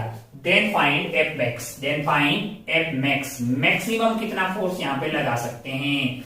अगर इस धागे का टेंसाइल स्ट्रेंथ बोल दिए या ब्रेकिंग मतलब टेंशन बोल दीजिए, ब्रेकिंग टेंशन हो जाएगा। इतनी टेंशन आ जाए यानी मैक्सिमम ये 10 न्यूटन का टेंशन को सहन कर सकता है, उससे ज्यादा अगर थोड़ी सी भी आ गई तो ये टूट जाएगा। आपसे पूछा गया कि मैक्सिमम हॉरिजॉन्टल कितना फोर्स है जिससे कि इसको खींचा जा सकता है। एक आराम से कीजिएगा। अब अपन जानते हैं कि अब आप लोग पॉज मारिए और इन सब के बारे में सोचिएगा, थोड़ा सा सोचिएगा। आंसर तो मैं अभी बता ही दूंगा। खैर अगर आप ध्यान से देखें तो आप ये पाएंगे कि 3 kg और 2 kg जो दोनों साथ में चलेंगे, इस बात की गारंटी है, और दोनों की एक्सेलरेशन ए इधर की तरफ होगी, तो जो भी एफ होगा एक्सेलरेशन आ जाएगी एफ डिवाइडेड बाई 5 kg, है कि नहीं। नेट फोर्स हो जाएगा एफ। अगर इन दोनों को सिस्टम लेंगे तो टेंशन तो इंटरनल हो जाएगा, एक्सटर्नल फोर्स क्या हो जाएगा आपके पास एफ हो जाएगा एक्सटर्नल। मतलब इन दोनों को एक साथ लोगे तो टेंशन तो कट हो गया ना अंदर ही अंदर। नेट फोर्स आ गया F divided by total mass हो गया 5। अब आप ध्यान से देखें, अगर आप ध्यान से देखिए, मान लो कि मैंने 2 kg का एपीडी बना दिया, 2 kg का एपीडी बना दिया, तो इधर की तरफ क्या लग रहा है, मैंने कहा टेंशन लग रहा है। और एक्सेलरेशन क्या है इसकी, मैंने कहा एफ बटा एम में। तो टी की वैल्यू क्या होगी, मैंने कहा टी की वैल्यू की फोर्स एक ही है, T is equal to mass into acceleration, यानी कि 2 इंटू एफ डिवाइडेड बाई 5, यानी वो आ गया है 2f divided by 5, 2f divided by 5, acceleration है f बाई 5, और आपके पास फोर्स जो है वो t है, मास इनटू एक्सेलरेशन, मास है 2, एक्सेलरेशन f बाई 5, तो 2f डिवाइडेड बाई 5। अच्छा ये आ गया टेंशन। अच्छा तो क्या मैं यहां से f लिख सकता हूं, मैंने कहा f की वैल्यू हो जाएगी, अगर आप f लिखेंगे तो वो हो जाएगा 5t डिवाइडेड बाई 2। क्या हो जाएगा 5t डिवाइडेड बाई 2। जितना t ज्यादा होगा उतना ही मैक्सिमम अपन f लगा सकते हैं, लेकिन t तो मैक्सिमम 10 ही हो सकता है। 10 से 10% धागा टूट जाएगा। तो अगर आपको f मैक्स चाहिए तो आप t को भी मैक्स डाल दीजिए। f मैक्स आपको कब मिलेगा, 5 इंटू टी मैक्स जो कि 10 है डिवाइडेड बाई 2, ये कट गया 5, यानी मैक्सिमम आप 25 न्यूटन फोर्स लगा सकते हैं। यहाँ पे 25 होगा तब तक ये लोग चलेंगे, 25 पॉइंट समथिंग कर दिया तो ये धागा टूट जाएगा। अरे ऐसे ही बोल दिया भाई, धागे की औकात दे दी आपको कि वो 10 न्यूटन तक का मैक्सिमम फोर्स सहन कर सकता है, उससे ज्यादा होगा तो धागा टूट जाएगा। अगर आप यहाँ पे सोचेंगे ना तो आप ये पाएंगे कि इनको जैसे ही आप रिलीज करेंगे तो इसके ऊपर फोर्स क्या लग रहा होगा, इस पे फोर्स लग रहा होगा m1g sin थीटा, इस पे m2g sin थीटा, और मास से और इनिशियल स्पीड क्या है दोनों की 0, और फोर्स तो होगा m1g sin थीटा और इसका हो गया m2g sin थीटा, और खुद के मास से डिवाइड करोगे तो एक्सेलरेशन मिल जाएगा। इनिशियल स्पीड सेम है 0 0, और फोर्स को अगर आप मास से डिवाइड कर दोगे तो m1 और m2 तो कट गए, m1g sin theta divided by m1 किया तो g sin थीटा, तो इसकी एक्सेलरेशन भी आ जाएगी g sin थीटा और इसकी एक्सेलरेशन भी आ जाएगी g sin थीटा। दोनों की इनिशियल स्पीड क्या थी, सेम थी, दोनों की एक्सेलरेशन क्या है, सेम है, तो दोनों के बीच में कोई मतलब जो है खींचतान होगी ही नहीं। तो बीच का धागा अगर इसकी एक्सेलरेशन ज्यादा होती, इसकी एक्सेलरेशन कम होती, तब ये धागा जो है खींचता, और अगर इसकी एक्सेलरेशन ज्यादा होती और इसकी कम होती तब तो वो जाके पिचक गया होता। लेकिन यहाँ दोनों की एक्सेलरेशन सेम आएगी तो आपका टेंशन होगा 0, कोई टेंशन यहाँ पे लगने वाला नहीं है, कोई इलॉन्गेशन आने वाला नहीं है, क्योंकि दोनों की वो अलग अलग कब हो सकती है, मैंने कहा वो फ्रिक्शन वगैरह होगा तब एक्सेलरेशन अलग अलग है। अभी अगर स्मूथ होगा दोनों की एक्सेलरेशन जी साइन थीटा होगी तो मस्त रहेगा, धागे में कोई टेंशन आने वाला नहीं है। अच्छा अगर आप ध्यान से देखें तो इसके ऊपर नीचे की तरफ लग रहा होगा mg, लेकिन अगर ये फ्री फॉल कर रहा होगा, क्या कर रहा होगा, फ्री फॉल कर रहा होगा, तब क्या कितना नॉर्मल की फील आएगी ये आप सोचने का। 0 फील आती है, अपन थोड़ी थोड़ी बातें धीरे धीरे जाएंगे तो आगे बातें करेंगे, कोई सूडो फोर्स वगैरह लगेगा, है कि नहीं यार। अच्छा वैसा बहुत बढ़िया, हमको वेटलेस टाइप की फील आएगी, इसकी बातें धीरे धीरे आगे करेंगे, अभी हुआ नहीं है, जस्ट ऐसे ही आया तो मैंने आपको बता दिया। फ्री फॉल कर रहा होगा तो क्या होगा कि हम वैसे अपन फीलिंग से बता सकते हैं, क्यों, क्योंकि देखो नॉर्मल आता कब है, जब आपकी एक सरफेस दूसरे को कंप्रेस कर रही हो। अब आप दोनों आइटम फ्री फॉल कर रहे हो, दोनों आइटम एक साथ ऐसे तो ये दोनों, ये वैसी बात होगी कि मैं ऐसे खड़ा हूं यार, है कि नहीं यार, मैं जब तक इसको धक्का नहीं दूंगा तब तक ये मेरे को धक्का देने वाला नहीं है। अगर हम दोनों लोग सेम स्पीड से इधर जा रहे हैं, धक्का मुक्की नहीं कर रहे हैं, लेकिन पीछे वाले का मन ज्यादा हो आगे वाले से, तब धक्का मुक्की होगी, तब नॉर्मल आएगा। तो यहाँ पे ये दोनों मतलब ऐसे चिपके हुए हैं, फ्री फॉल कर रहे होंगे डर, तो बीच में कोई नॉर्मल आने वाला नहीं है, यानी कोई कंप्रेशन होगा ही नहीं, तो नॉर्मल क्या हो जाएगा, 0। हालांकि अपन जो सुडो फॉर्स ये बोल रहा, आगे और भी बातें इसमें खूब सारी करने वाले हैं, अभी तो वेइंग मशीन वगैरह नहीं लगाया है, तो खूब बातें अपन करने वाले हैं। चलिए आगे बढ़ते हैं, कुछ और सवाल देखते हैं। 1 मिनट, आसान था, कोई बहुत ज्यादा टफ चीज नहीं थी, अभी तक कोई भी टफ सवाल हमने नहीं देखा है। चलिए आगे बढ़ते हैं, कुछ सवाल और देखते हैं धीरे धीरे। 1 मिनट, आसान आसान सवालों से कार्यक्रम शुरू करते हैं ताकि आपके पेजे में तमाम किस्म के सवाल उतरते रहे। चलिए आगे बढ़ते हैं। चलिए बोर्ड हो गया चकाचक, एक आध सवाल और देखते हैं, 1-2 सवाल और देखते हैं। मान लो कि एक आसान सवाल देखते हैं। मान लो कि अपने पास क्या है, ऐसा कुछ कर लेते हैं, बीच में ऐसे कर लेते हैं। मान लो कि ये वाला एंगल है अपने लिए 30 डिग्री कर देते हैं। इसका मास m है और इसका मास भी m है। अच्छा, ऐसा 2 ब्लॉक ऐसे रख दिए हैं। ये धरातल हो गया अपना, बहुत बढ़िया भाई साहब। मान लो इधर से फोर्स लग रहा है 2F, क्या लग रहा है 2F, और इधर से फोर्स क्या लग रहा है,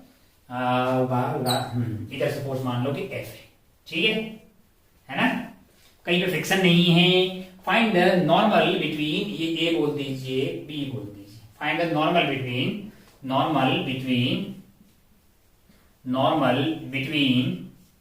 A and B। A and B के बीच में नॉर्मल बताओ, मतलब इस वाली सरफेस के बीच में कितना नॉर्मल लग रहा होगा, ये हमें बताना है। सवाल आपके सामने है। एक आध सवाल और लिख लेते हैं। मान लो एक और सवाल लिख लेते हैं। मान लो कि अपने पास कुछ ऐसा है, आप इसके आंसर की तरफ जाएं।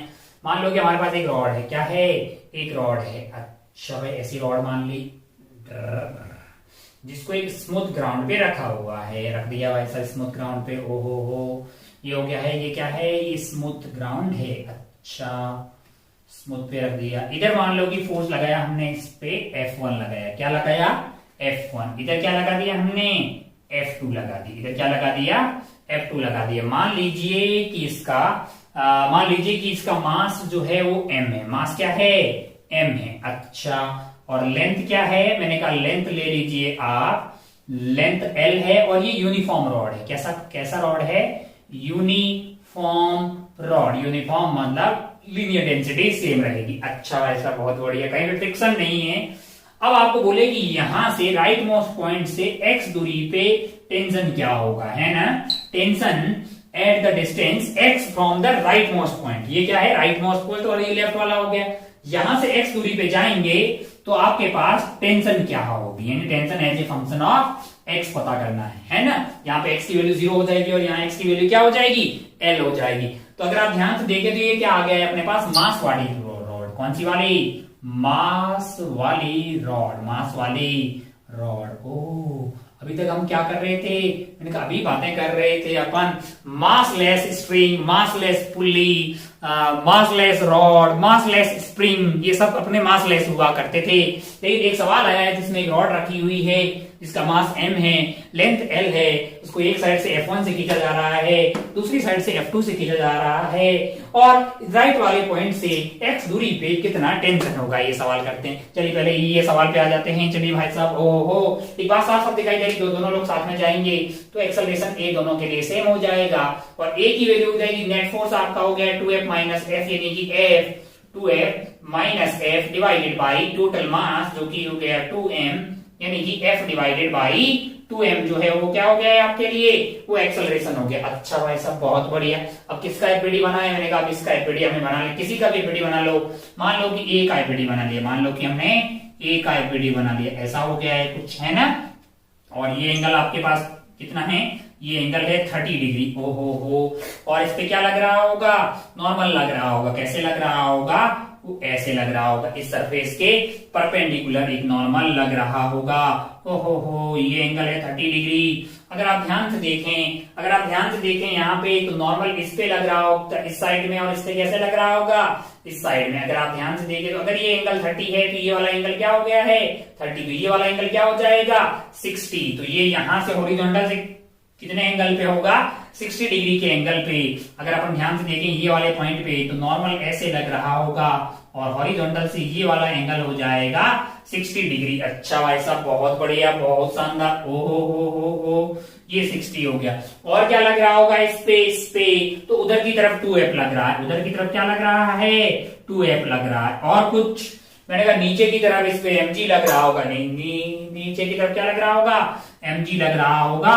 और ऊपर की तरफ लग रहा होगा ये नॉर्मल ड्यू टू ग्राउंड है। नॉर्मल ड्यू टू ग्राउंड है। और ये कौन सा वाला नॉर्मल है? जो आपका नॉर्मल लगा रहा है BA पे। क्या लगा रहा है? BA पे। अच्छा भाई साहब, बहुत बढ़िया। हमको क्या चाहिए? मैंने कहा हमको तो यही चाहिए भाई, हमको तो यही चाहिए। अच्छा, इस NBA के दो कंपोनेंट आएंगे, एक वर्टिकल कंपोनेंट आएगा, वो प्लस NG किसको बैलेंस कर देंगे? MG को। लेकिन जो हॉरिजॉन्टल वाला कंपोनेंट आएगा वो क्या आ जाएगा? वो आ जाएगा NBA cos थीटा, यानी कि NBA cos 60 डिग्री की वैल्यू हो जाएगी 2। होगी कि नहीं होगी?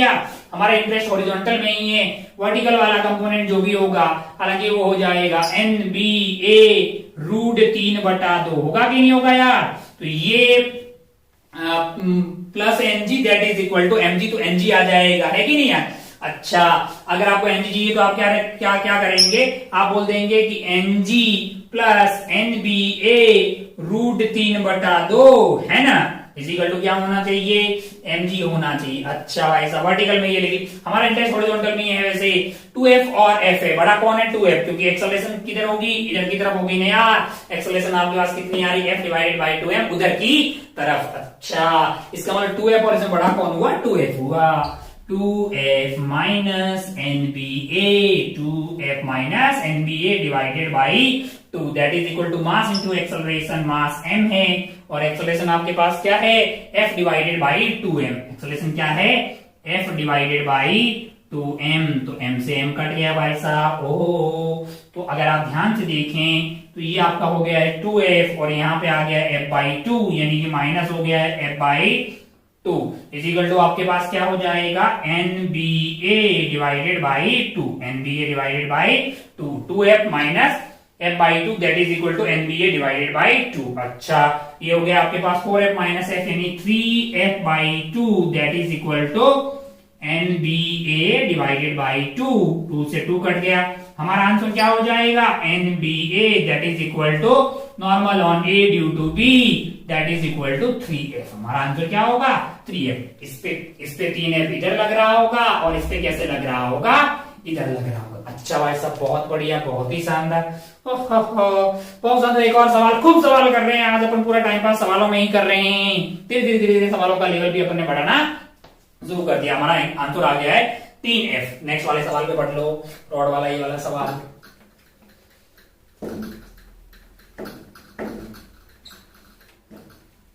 मेरा दिल भी कितना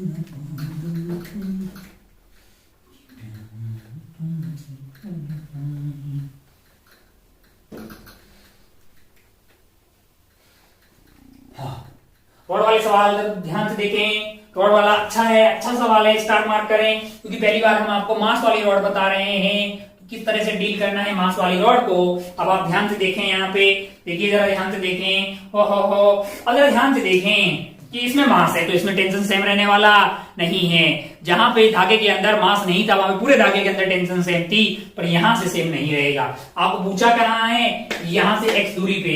मैं आपको बोल रहा हूं, अगर आपको x दूरी पे पूछा हुआ तो यहां से रॉड को तोड़ दीजिए और ये वाली दूरी आपके पास l माइनस x। मैं इसको दोबारा बना रहा हूं, देखिए जरा ध्यान से। क्या कर रहा हूं कि रॉड को दो पार्ट में मैंने तोड़ दिया है, ये वाला, और बीच में एक धागा मान लिया है ये वाला। ये वाले की लेंथ है x, तो ये वाले की लेंथ क्या होगी? L minus x. और यहां पे अगर आप धागा मान लो, जो धागे में टेंशन होगी वही तो इस पर्टिकुलर पॉइंट पे टेंशन होगी भाई साहब। तो हमें यही टेंशन पता करनी। अच्छा, मास वाली रॉड आए तो जिस पॉइंट पे टेंशन पूछा हो उसके इधर वाले पार्ट और उधर वाले पार्ट को अलग कर दो, बीच में एक धागा मान लो, धागे में जो टेंशन होगी वही उस पॉइंट की टेंशन हो जाएगी। अच्छा भाई साहब, बहुत बढ़िया। अच्छा, ये पूरा कार्यक्रम में हमको F1 और F2 के बारे में बोला नहीं है, तो आप सवाल में बोल दीजिए कि गिवन है, क्या है? Given F1 is greater than F2। मान लो कि ऐसा दे दिया सवाल में, क्या है कि F1 बड़ा है F2 से, ये सवाल में दिया हुआ है। अच्छा, तो फिर ये जाग किधर रही होगी? इधर की तरफ जा रही होगी। और एक्सेलरेशन क्या होगा इसका, एक्सेलरेशन हो जाएगा F1 minus F2 divided by m, F1 minus F2 divided by m जो है इसका एक्सेलरेशन आ जाएगा। अच्छा बहुत बढ़िया। अब आप जो है अब आपको बताइए यूनिफॉर्म रॉड है यानी कि L लेंथ का मास है आपके पास m, यूनिट लेंथ का हो जाएगा m बटा l। अच्छा भाई साहब, तो इतने वाले पार्ट का मास क्या हो जाएगा, m बटा l इंटू एक्स। इतने वाले पार्ट का क्या हो जाएगा, m बटा l इंटू एक्स। और इतने वाले पार्ट का क्या हो जाएगा, m बटा l into L minus. Unitary method लगा रहा हूं रे भाई, बहुत ही आसान है, ये सब कोर्स में पढ़ा होगा। एक पेन के 5 रुपए तो 5 पेन के 25। हाँ मतलब टाइम पास करने का क्या, ये को पता है। m बटा l ये हो गया भाई साहब। इधर की तरफ फोर्स क्या लग रहा है आपके लिए, F1, और इधर की तरफ फोर्स क्या लग रहा है आपके लिए, F2। अब आप इस वाले पार्ट का पहले किए या इस वाले पार्ट पहले किए, मान लो इस वाले पार्ट पे लिख दिया, तो बड़ा कौन होगा F1 और T में, F1 बड़ा हुआ, यानी कि F1 minus T that must be equal to mass into acceleration. Mass आपका क्या है, m बटा l इंटू एक्स है ना, इंटू एक्सेलरेशन क्या है, एक्सेलरेशन हो गया है आपके पास F1 minus F2 divided by m। अच्छा बहुत बढ़िया भाई साहब, बहुत ही शानदार। तो t आपके पास क्या आ गया, यहां से t की वैल्यू आ गई F1 minus mx l, F1 minus F2 divided by m। तो ये आ गया है, m से m तो कट गया, बाकी रायता जो है वो जो भी आ रहा है वो हमारा आंसर हो गया। अच्छा अगर मैं F1 की वैल्यू दे दूं, F2 की वैल्यू दे दूं, मास की वैल्यू दे दूं, लेंथ की वैल्यू दे दूं, तब ये सवाल बहुत ही अच्छा बन जाएगा। मिड पॉइंट पे बताइए, यहाँ बताइए, यहाँ से 1/4 दूरी पे बताइए, उधर से यहाँ बताइए, क्या तमाम किस्म के सवाल ऐसे किए जाएंगे। की कॉन्सेप्ट क्या है, जब भी ऐसा आ जाए मास वाली रॉड, तो जिस पॉइंट पे आपको टेंशन पूछा गया है वहां से रॉड को तोड़ दीजिए 2 पार्ट्स में, और बीच में धागा मान लीजिए, उस धागे में जो टेंशन होगी वही आपके वहां पे उस वाले पॉइंट पे मतलब टेंशन होगी। ठीक है, तो उम्मीद है कि ये आपके पेजे में उतरा होगा। चलिए आगे बढ़ते हैं, खूब सारे ऐसे सवाल कर लिए। अब थोड़ा सा सवालों में पुली को इंक्लूड करते हैं, पुली वाले सवाल हमने नहीं किए हैं। पुली और ब्लॉक की कॉम्बिनेशन से खूब सवाल बनाए जा सकते हैं डायनामिक्स के। अभी अपन पढ़ रहे हैं डायनामिक्स, है ना। पहले अपने इक्विलिब्रियम वाले सवाल किए थे जहां पर खेला रुका हुआ था, अब खेला चलने लगा है ना। हेडिंग डाल दीजिए आप, हेडिंग डाल दीजिए, हेडिंग आप डाल दीजिए पुली ब्लॉक सिस्टम, पुली ब्लॉक सिस्टम। खूब सारे सवाल अपन करने वाले हैं पुली और ब्लॉक वाले सिस्टम से रिलेटेड सवाल। हेडिंग डाल दीजिए आप पुली ब्लॉक सिस्टम, पुली ब्लॉक सिस्टम, है ना, पुली ब्लॉक सिस्टम। अच्छा भाई साहब बहुत बढ़िया, बहुत शानदार। हो पुली ब्लॉक वाले सवाल, पुली ब्लॉक सिस्टम। चलिए खूब सवाल करेंगे इस पे, खूब पीएचडी अपन करने वाले हैं। अगर आप ध्यान से देखें तो हमने पहले भी बातें की थी कि हम जो पुली ले रहे हैं वो कैसी है, वो मास लेस है। वो कैसी है, मास लेस है, फ्रिक्शन लेस है। वो कैसी है, मास लेस, फ्रिक्शन लेस। अच्छा, और जो अपन जो धागा ले रहे हैं वो कैसा है, मैंने कहा वो मास लेस है, और एक क्या है, इनएक्सटेंसिबल।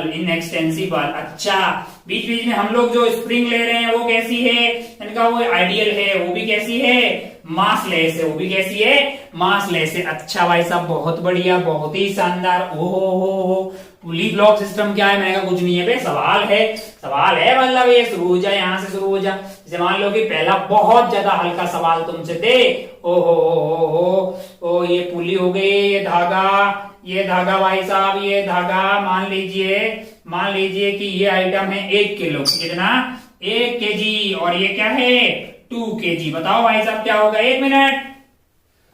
इससे पहले ये बता दे, अंडा भी बता देगा ये तो यार, कि ये 1 केजी और ये 1 केजी दोनों 1 केजी होते तो कोई नहीं मूव करता ना। हाँ अगर रुका रहे, ये इसको बता दे, बहुत ज्यादा इजी है भाई।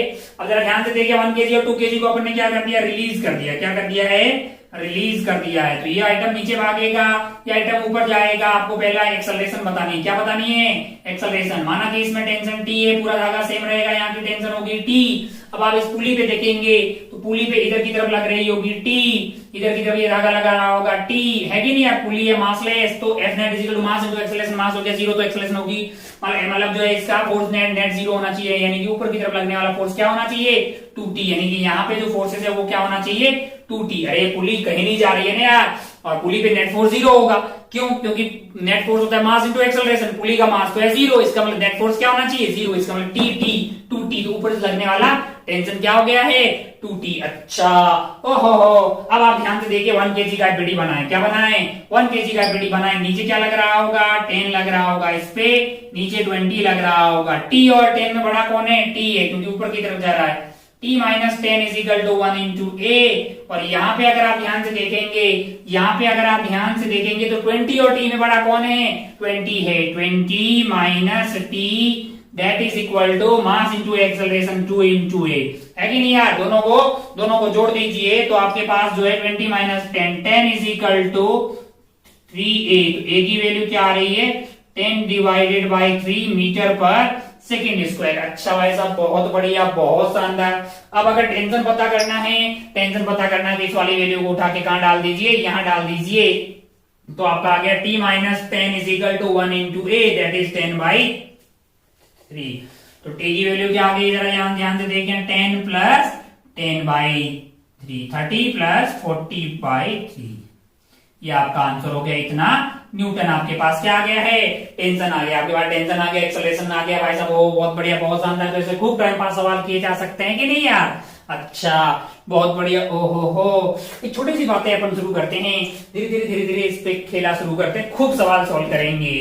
एक मतलब जो है मतलब कॉमन सवाल होते हैं कि मास इधर टांग दिया उधर टांग दिया, ओहो हो अब बताइए ये बताइए वो बताइए। तो एक छोटा सा अपन जो है कॉन्सेप्ट के बारे में छोटी छोटी बातें अपन यहाँ पे शुरू करते हैं। मान लीजिए कुछ ऐसा हो, मान लीजिए कि कुछ ऐसा हो, क्या हो कि हमारे पास एक पुली है, ये है पुली, ठीक है। अच्छा यहां पे आपने ये बांधा, बहुत बढ़िया। पहले तो आप ये बता दो एक आर्थू किस्म का सवाल। ओ भाई साहब लो 2 kg है ना, 3 kg, टेंशन बता दीजिए, यहां पे टेंशन बता दीजिए, एक्सेलरेशन बता दीजिए और यहां का टेंशन बता दीजिए 2t। तुरंत बताइए भाई साहब आप क्या लिखेंगे, आप लिखेंगे t minus 20 is equal to 2 into a. पहला इक्वेशन क्या हो जाएगा इसके लिए, t नीचे की तरफ 20 लग रहा होगा ना, इस पे क्या लग रहा होगा 30 लग रहा होगा। यहां पे आ जाएगा t minus 20 is equal to 2 into a, F net is equal to mass into acceleration. दूसरा इक्वेशन कहां से आएगा 30 minus T that is equal to 3 into a. दो इक्वेशन दो वेरिएबल क्या सॉल्व करके टी आ जाएगा, क्या सॉल्व करके ए आ जाएगा। और सॉल्व करते हैं, अगर आप ध्यान से देखिए दोनों को ऐड कर दीजिए तो ये आ गया 10 इज इक्वल टू 5 ए, यानी ए की वैल्यू आ गई 2 मीटर पर सेकेंड स्क्वायर। क्या आ गई है 2 मीटर पर सेकेंड स्क्वायर। और ए की वैल्यू को यहाँ डाल दीजिए तो ये हो गया आपका 4, और इसको इधर ले जाइए, टी की वैल्यू हुई है 24 और 2t की वैल्यू यहाँ पे हो जाएगी 48 न्यूटन। ओ हो अगर अपन ऐसी बातें करें थोड़ी थोड़ी, मान लो ऐसी बातें करें, मैंने कहा ये सब सॉल्व करने की जरूरत ही नहीं है भाई। तू सोच के देख कि ये जो 3 kg वाला ब्लॉक है उसको कौन खींच रहा है 30 न्यूटन, है कि नहीं यार। और उसको नीचे जाना है, लेकिन 2 kg वाले को इधर कौन खींच रहा है 20 न्यूटन। तो 30 न्यूटन चाहता है कि सिस्टम इधर जाए, 20 चाहता है कि इधर जाए। जीत किसकी होगी 30 की होगी। कितना हुआ नेट फोर्स 30 माइनस 20।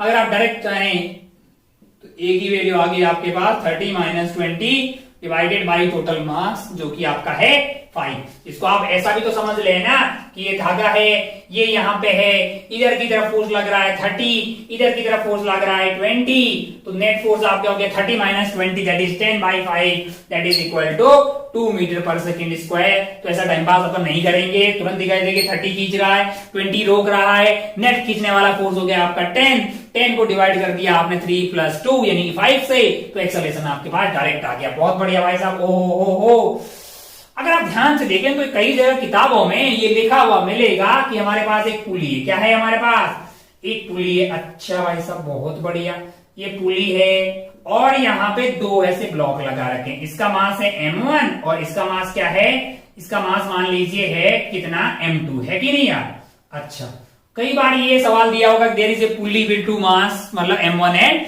m2।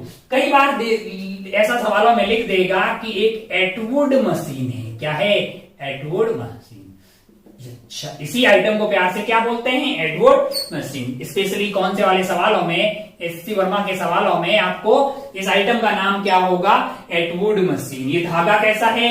ये धागा है आपके पास मासलेस। ये पुली कैसी है? ये मासलेस है। अच्छा, मान लीजिए कि M2 बड़ा है, मान लीजिए कि M2 बड़ा है M1 से। M2 बड़ा है किससे? M1 से। आयो पता करते हैं। यहाँ का टेंशन हो गया T, यहाँ का टेंशन हो गया T, क्योंकि धागा सेम है। यहाँ का टेंशन हो जाएगा 2T। काय को हो गया 2T की 2T खींच रहा है तो ऊपर 2T होगा, तभी तो इसके नेट फोर्स 0 आएगा, क्योंकि मास उस पर, मास उसका 0 है। अच्छा भाई साहब, बहुत बढ़िया, बहुत ही शानदार। ओ हो। अरे यही सवाल है, पिछले वाले में हमने डेटा डाल दिया था, इस बार डेटा नहीं है। M1 M2 वेरिएबल रखा है। और थोड़ा सा टाइम पास करना चाह रहे हैं, कुछ सीखना चाह रहे हैं कि अगर M2 M1 से बड़ा है तो ये इधर की तरफ जाएगा, ये इधर की तरफ जाएगा। माना कि एक्सेलरेशन A है, ओ हो, तो आप पहली इक्वेशन लिखेंगे। क्या लिखेंगे भाई साहब? यार M2G खींचने वाला फोर्स, रोकने वाला कौन है? T है, रोकने वाला T है। तो आपके पास आ गया M2G minus T, that is equal to M2 into A। अच्छा, और यहाँ पे क्या आ जाएगा? T बड़ा होगा कि M1G बड़ा होगा? T बड़ा होगा तभी ना ऊपर जाएगा।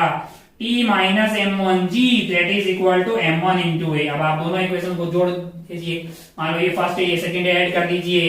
तो आपके पास आया M2 minus M1G divided by M1 plus M2 that is equal to acceleration. Acceleration क्या आ गया? M2 माइनस M1, यानी कि M2G खींचने वाला, M1G रोकने वाला, नेट फोर्स क्या हुआ? M2 minus M1 into G divided by total mass, जो कि है आपका M1 प्लस M2। अच्छा, ओ हो, बहुत बढ़िया भाई साहब। अगर आप ध्यान से देखें, तो आपको A मिल गया। मैं चाहता हूं कि T मिल जाए। मैं क्या चाहता हूं?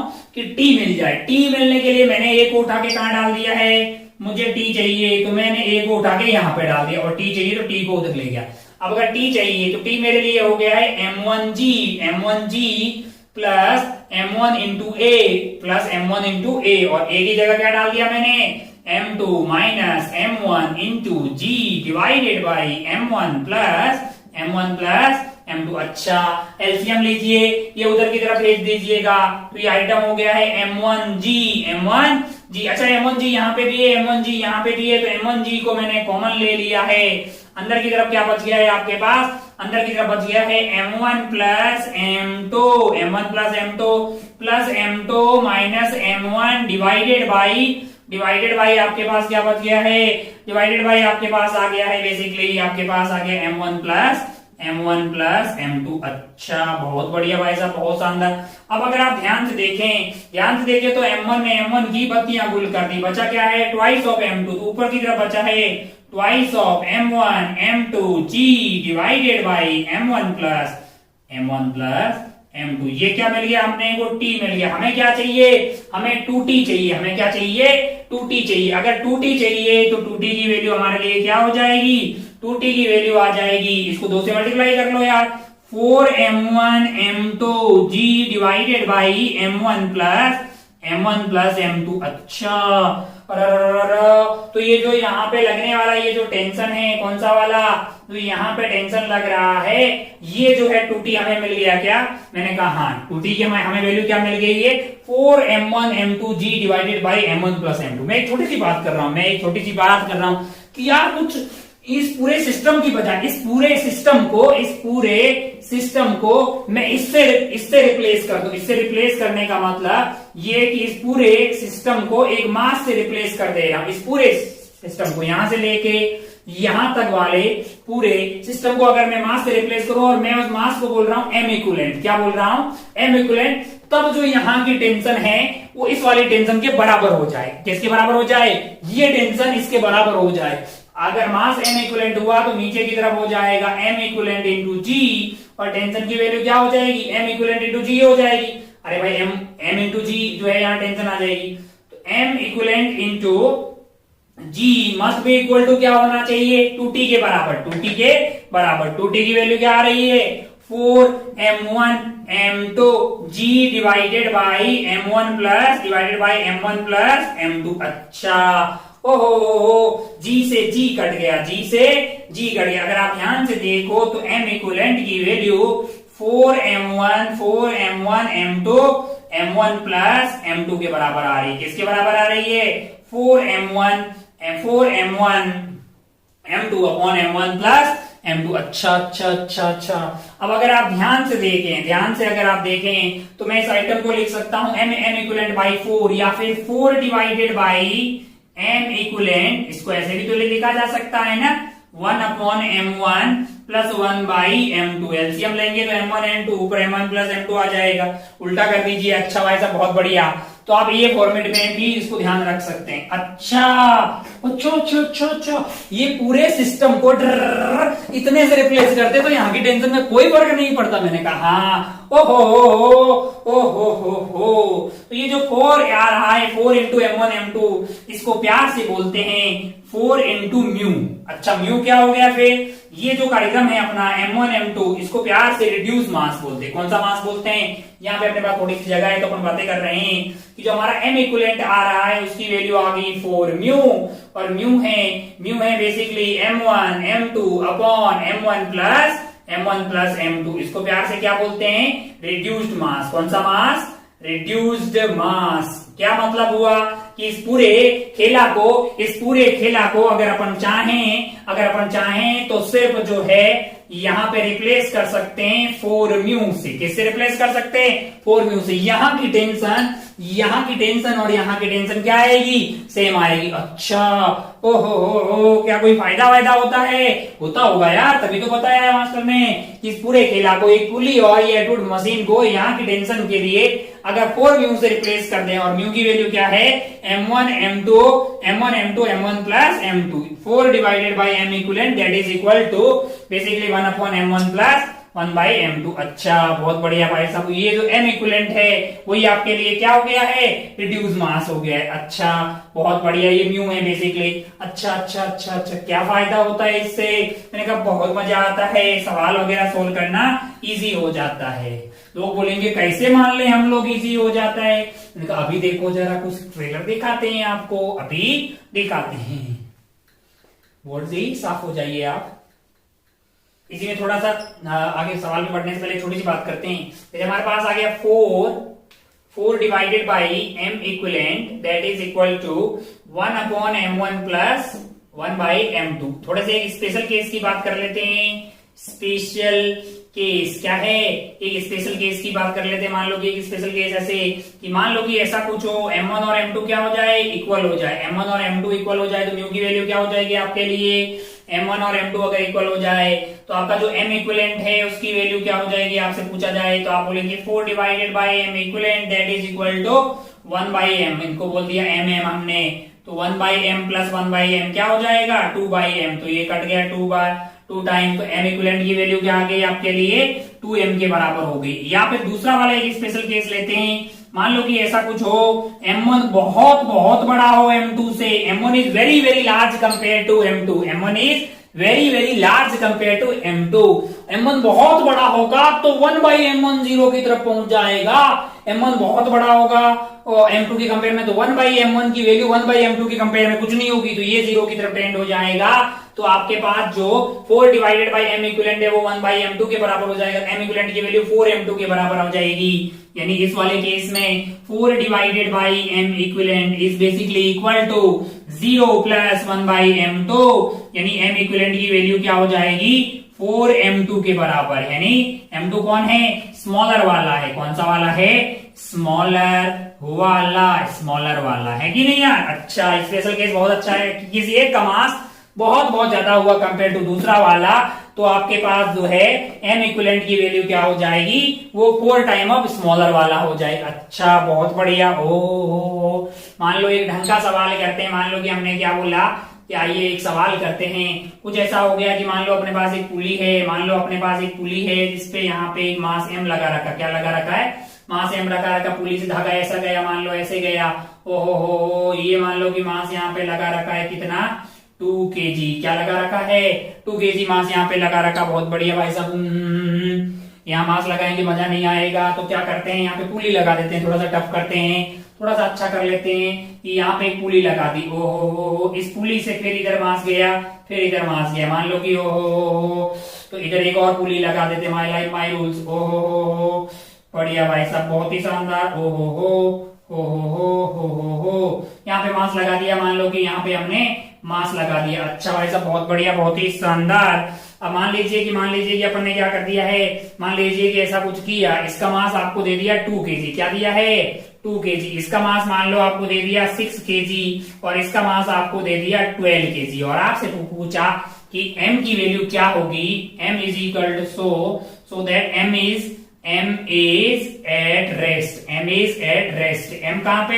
रेस्ट पे है। तो बताइए कि m की क्या वैल्यू होगी जिससे कि m रेस्ट में हो, है ना। अच्छा भाई साहब, ये पुली यहाँ पे फिक्स है, ये पुली यहाँ पे फिक्स है। ओहो। अब अगर आपको रिड्यूस मास पता हो तो आप तुरंत जो है आंसर बता पाएंगे, आप तुरंत आंसर बता पाएंगे। कोशिश कीजिए कि कितने m की वैल्यू, कितना केजी रखा जाए, कितना केजी रखा जाए जिससे कि वो रेस्ट में रहे, जिससे कि वो रेस्ट में। अब वो रेस्ट में तब रहेगा जब यहाँ से इस पूरे का इक्विवेलेंट इस m के बराबर आए, है ना। तो वो जो इक्विवेलेंट आ रहा है उसके बराबर m को रख दीजिए, तभी वो रेस्ट में रहेगा। ढूंढिए, तुरंत पता कीजिए कि कितना होना चाहिए। अच्छा, अगर आप ध्यान से देखें, आप जानते हैं कि इस पूरे खेला को अगर अपन रिप्लेस करना चाह रहे हैं, इस पूरे को रिप्लेस करना चाह रहे हैं, तो इसकी वैल्यू किसके बराबर हो जाएगी? इसकी वैल्यू आपके लिए हो जाएगी 4 time of 6 into 12 divided by 6 plus 12, है कि नहीं यार। अच्छा, तो ये हो गया 4 इंटू 6 इंटू 12 डिवाइडेड बाई 18। 6 त्रिया होता है 18, ओहो, और 4 तिया होता है 12, तो ये तो 16 केजी आ गया। क्या आ गया है? 16 केजी। तो ये पूरा आइटम को रिप्लेस करना है, यहाँ की टेंशन के लिए 16 मान लो। अब मैं बोल रहा हूं कि इस 16 और इसको भी अगर मैं रिप्लेस करना चाहूं, इसको अगर मैं रिप्लेस करना चाहूं तो मैं क्या लिखूंगा? 4 इंटू, ये तो आ गया 16, यानी, है ना भाई साहब, आपके पास जो mu है वो है क्या? मैंने कहा 4m1 m2 upon m1 plus m2। मैं यही कर रहा हूं, बेसिकली यही कर रहा हूं भाई साहब, यही किया जा रहा है। 4 इंटू 16 इंटू आपके पास कितना 2 आ गया है ना, डिवाइडेड बाई क्या आ जाएगा? 16 प्लस 2, है ना। तो ये आइटम आपका कितना हो गया है? 4 इंटू 16 इंटू 2 डिवाइडेड बाई 18। अच्छा, तो ये कट गया है 9 बार, और 9 बार कट गया तो 32। 64 डिवाइडेड बाई 9 केजी। इतना केजी का अगर आप मास m रखाएंगे, अगर मास m लगाएंगे, तो फिर उस वाले केस में आपको मतलब ये रेस्ट पे रहेगा, है कि नहीं। रिड्यूस मास का यूज हुआ, तुरंत आप सवाल को सॉल्व कर पाए। अच्छा भाई साहब, बहुत बढ़िया, बहुत शानदार। वक्त क्या हुआ है, कुछ और सवाल देते, बोर्ड को साफ करते हैं, कुछ और सवाल देते हैं, या फिर 1-2 सवाल आपको होमवर्क में देते हैं, मस्त इसके मस्त वाले, आपको मजा आ जाएगा, क्योंकि वक्त काफी सारा हो चुका है आज का। चलिए, बोर्ड को ओपन नहीं कर दिया तो चकाचक, वक्त काफी हो गया है। हाँ, और काफी सारी बातें भी आज हमने कर ली है। एक आध सवाल होमवर्क में दे देते हैं, है ना। होमवर्क में पकड़ाते हैं ताकि आप कुछ करेंगे, आपको अच्छा लगेगा। हम नेक्स्ट वाली क्लास की शुरुआत इससे करेंगे। हाँ, रिड्यूस मास पे ही बना लेते हैं। मान लो कि एक आदमी है, अच्छा, इसका हाथ है, हाथ में मान ली धागा पकड़ रखा है। क्या पकड़ रखा है? धागा एक पुली में जा रहा है, ये गया पुली के अंदर। बहुत बढ़िया भाई साहब। पुली, मान लीजिए पुली से धागा नीचे की तरफ गया, एक और पुली पे गया, मान लो इसका नाम P1 है, मान लो कि इसका नाम P1 है, और यहाँ से इस पे लगे हुए 2 ब्लॉक, क्या 6 kg, ये है मास 6 kg, और ये वाले को ले लो, मान लो कि कितना हो जाएगा 12 kg। क्या है? 12 kg। अच्छा, और ये धागे को पकड़ के खींच रहा है, मान लो कि फोर्स F लगा रहा है धागे ऐसे, है ना। Find the value of, find the value of F, find the value of F, so that P1 is at rest। कितने फोर्स से वो खींचे कि ये जो P1 पुली है वो रेस्ट पे रहे। एक भाई साहब है जो कि यहाँ पे खड़े हुए हैं, जो इस धागा को खींच रहे हैं फोर्स F से, जो धागा यहाँ पे जा रहा है, इस पुली से बंधा हुआ, पुली से 2 ब्लॉक भर लटके हुए हैं 6 से 12 kg। तो बताइए कि कितने फोर्स से ये ऐसे खींचे धागा को कि ये पुली P1 जो है, ये वाली पुली रेस्ट पे रहे हैं। ये तो बहुत ठीक ठाक है, कोई ज्यादा टफ नहीं है। चलिए, एक पहला सवाल कर लेते हैं, मान लो। दूसरा थोड़ा ढंगा कर लेते हैं, ये मतलब अच्छा कर लेते हैं, तो थोड़ा अच्छा कर लेते हैं। अच्छा कैसे करेंगे? मैंने कहा पहले स्टार लगा दें, लेकिन स्टार लगाने से कुछ नहीं होगा, सवाल भी तो होना अच्छा चाहिए। हाँ, अच्छा है, अपने दिमाग में आ गया कि अपन कुछ ओलंपियाड लेवल का फेंक देते हैं ताकि बच्चे बहुत मेहनत करते रहे। हाँ, हाँ, मान लो कि अपने पास क्या है, मान लो कि अपने पास कुछ ऐसा सिस्टम है। अच्छा सवाल है, सोचने का मस्त एकदम। यहाँ पे एक पुली लगी हुई, क्या लगी हुई है? पुली लगी हुई है, और यहाँ पे है मास m। क्या है? मास m। यहाँ पे क्या है? मैंने कहा एक पुली है, फिर यहाँ पे क्या है? मैंने कहा मास m है। अच्छा, फिर यहाँ पे क्या है? मैंने कहा फिर पुली लगी हुई, यहाँ पे क्या है? मैंने कहा मास m है। यहाँ पे मैंने कहा ऐसे पुली से कनेक्टेड है, फिर यहाँ पे क्या है? मास m है। अच्छा, यहाँ पे क्या है? मैंने कहा फिर एक पुली लगी हुई है, यहाँ पे क्या है? मास m है। फिर क्या यहाँ पे क्या है? मैंने कहा यहाँ पे फिर पुली लगी हुई, यहाँ पे मास m है, फिर यहाँ पे एक पुली लगी हुई है। ये अप टू इंफिनिटी जा रहा है। कहां तक जा रहा है? Up to infinity, up to infinity, up to infinity जा रहा है। ये वहां से यहाँ pulley pulley pulley all pulley are massless. अब अगर आप ध्यान से देखें तो मान लो कि ये पुली ऊपर की तरफ एक्सेलरेट हो रही है ए से, और ये सिस्टम नीचे जा रहा है कि नहीं यार? आपसे पूछा गया कि ए बताइए। क्या बताइए? ए बताइए। फाइंड द एक्सेलरेशन ए। अच्छा सवाल है। यहाँ पे इनफाइनाइट पुली है, हेडिंग आप डाल सकते हैं सवाल की, इनफाइनाइट पुलीज। क्या है? इनफाइनाइट पुलीज है। एक अच्छा सवाल है, अच्छा सवाल है। इनफाइनाइट पुलीज लगी हुई है, एम है, फिर यहाँ पे लगे मास एम है। थोड़ा और टफ करेंगे, कभी एम की जगह 2m कर देंगे नेक्स्ट वाली क्लास में, क्योंकि सारा काम आज ही करेंगे तो टाइम बहुत ही ज्यादा हो गया है। हमसे पूछा गया है कि इसकी एक्सेलरेशन बताइए इधर वाले सवाल में, है ना? ये एम एम एम मतलब सबका मास एम है, सबका मास एम है, सबका मास एम है। ऐसा इनफाइनाइट सिस्टम है, सबका मास एम है, मतलब ऐसा सिस्टम जो रिपीट टेलीकास्ट हो रहा है अप टू इंफिनिटी तक, अप तो इंफिनिटी तक। आपसे पूछा कि ये ऊपर जा रहा है, इसकी एक्सेलरेशन क्या होगी? ये वाला नीचे जा रहा होगा, इसकी एक्सेलरेशन क्या होगी? इसकी एक्सेलरेशन क्या होगी? जैसे खूब सवाल बनाए जा सकते हैं, कॉन्सेप्ट आपके क्लियर होंगे तो आप कर पाएंगे। इसमें स्ट्रगल करना थोड़ा सा कोई बहुत ज्यादा टफ नहीं है, करना शायद हो जाए आपसे, और नहीं होगा तो अपन बात करेंगे नेक्स्ट वाली क्लास की शुरुआत में। ये इजी है, ये आपसे आराम से हो जाएगा। प्लस मास्टर एक बार पुनः आपसे विनम्र निवेदन कर रहा है कि जो भी आपको होमवर्क दिया जा रहा है उसको रोज का रोज सॉल्व करते जाएं, ताकि आपको मैकेनिक्स जो है फील होती हुई दिखाई दे, ना कि फ्रस्ट्रेटी हुई। वैसे लोगों को टफ लगता है, लेकिन एक आदमी जो बहुत शिद्दत से, बहुत अच्छे से समझता है, प्लस खुद से सवाल सॉल्व करता है, उसको मजा आता है। मतलब मजा आता है यार, तो चीजें है ना थोड़ी प्रैक्टिकल टाइप की, थोड़ा सा मजा आता है सॉल्व करने में, है कि नहीं यार? वरना फिर आपको फ्रस्ट्रेशन आएगी, फ्रस्ट्रेट आ जाएंगे कि नहीं करना, हमको मैकेनिक्स करना ही नहीं है ना? ऐसी फील ना आए, इसलिए आप शुरू से ही मतलब चीजों को सही लेके चलते रहे, होमवर्क करते रहें और उसका खेला अच्छे से समझते रहें। ठीक है, तो आज मतलब दी एंड करते हैं अभी अपने वीडियो का। चलिए, तो जय हिंद, जय Bharat, take care, bye, take care.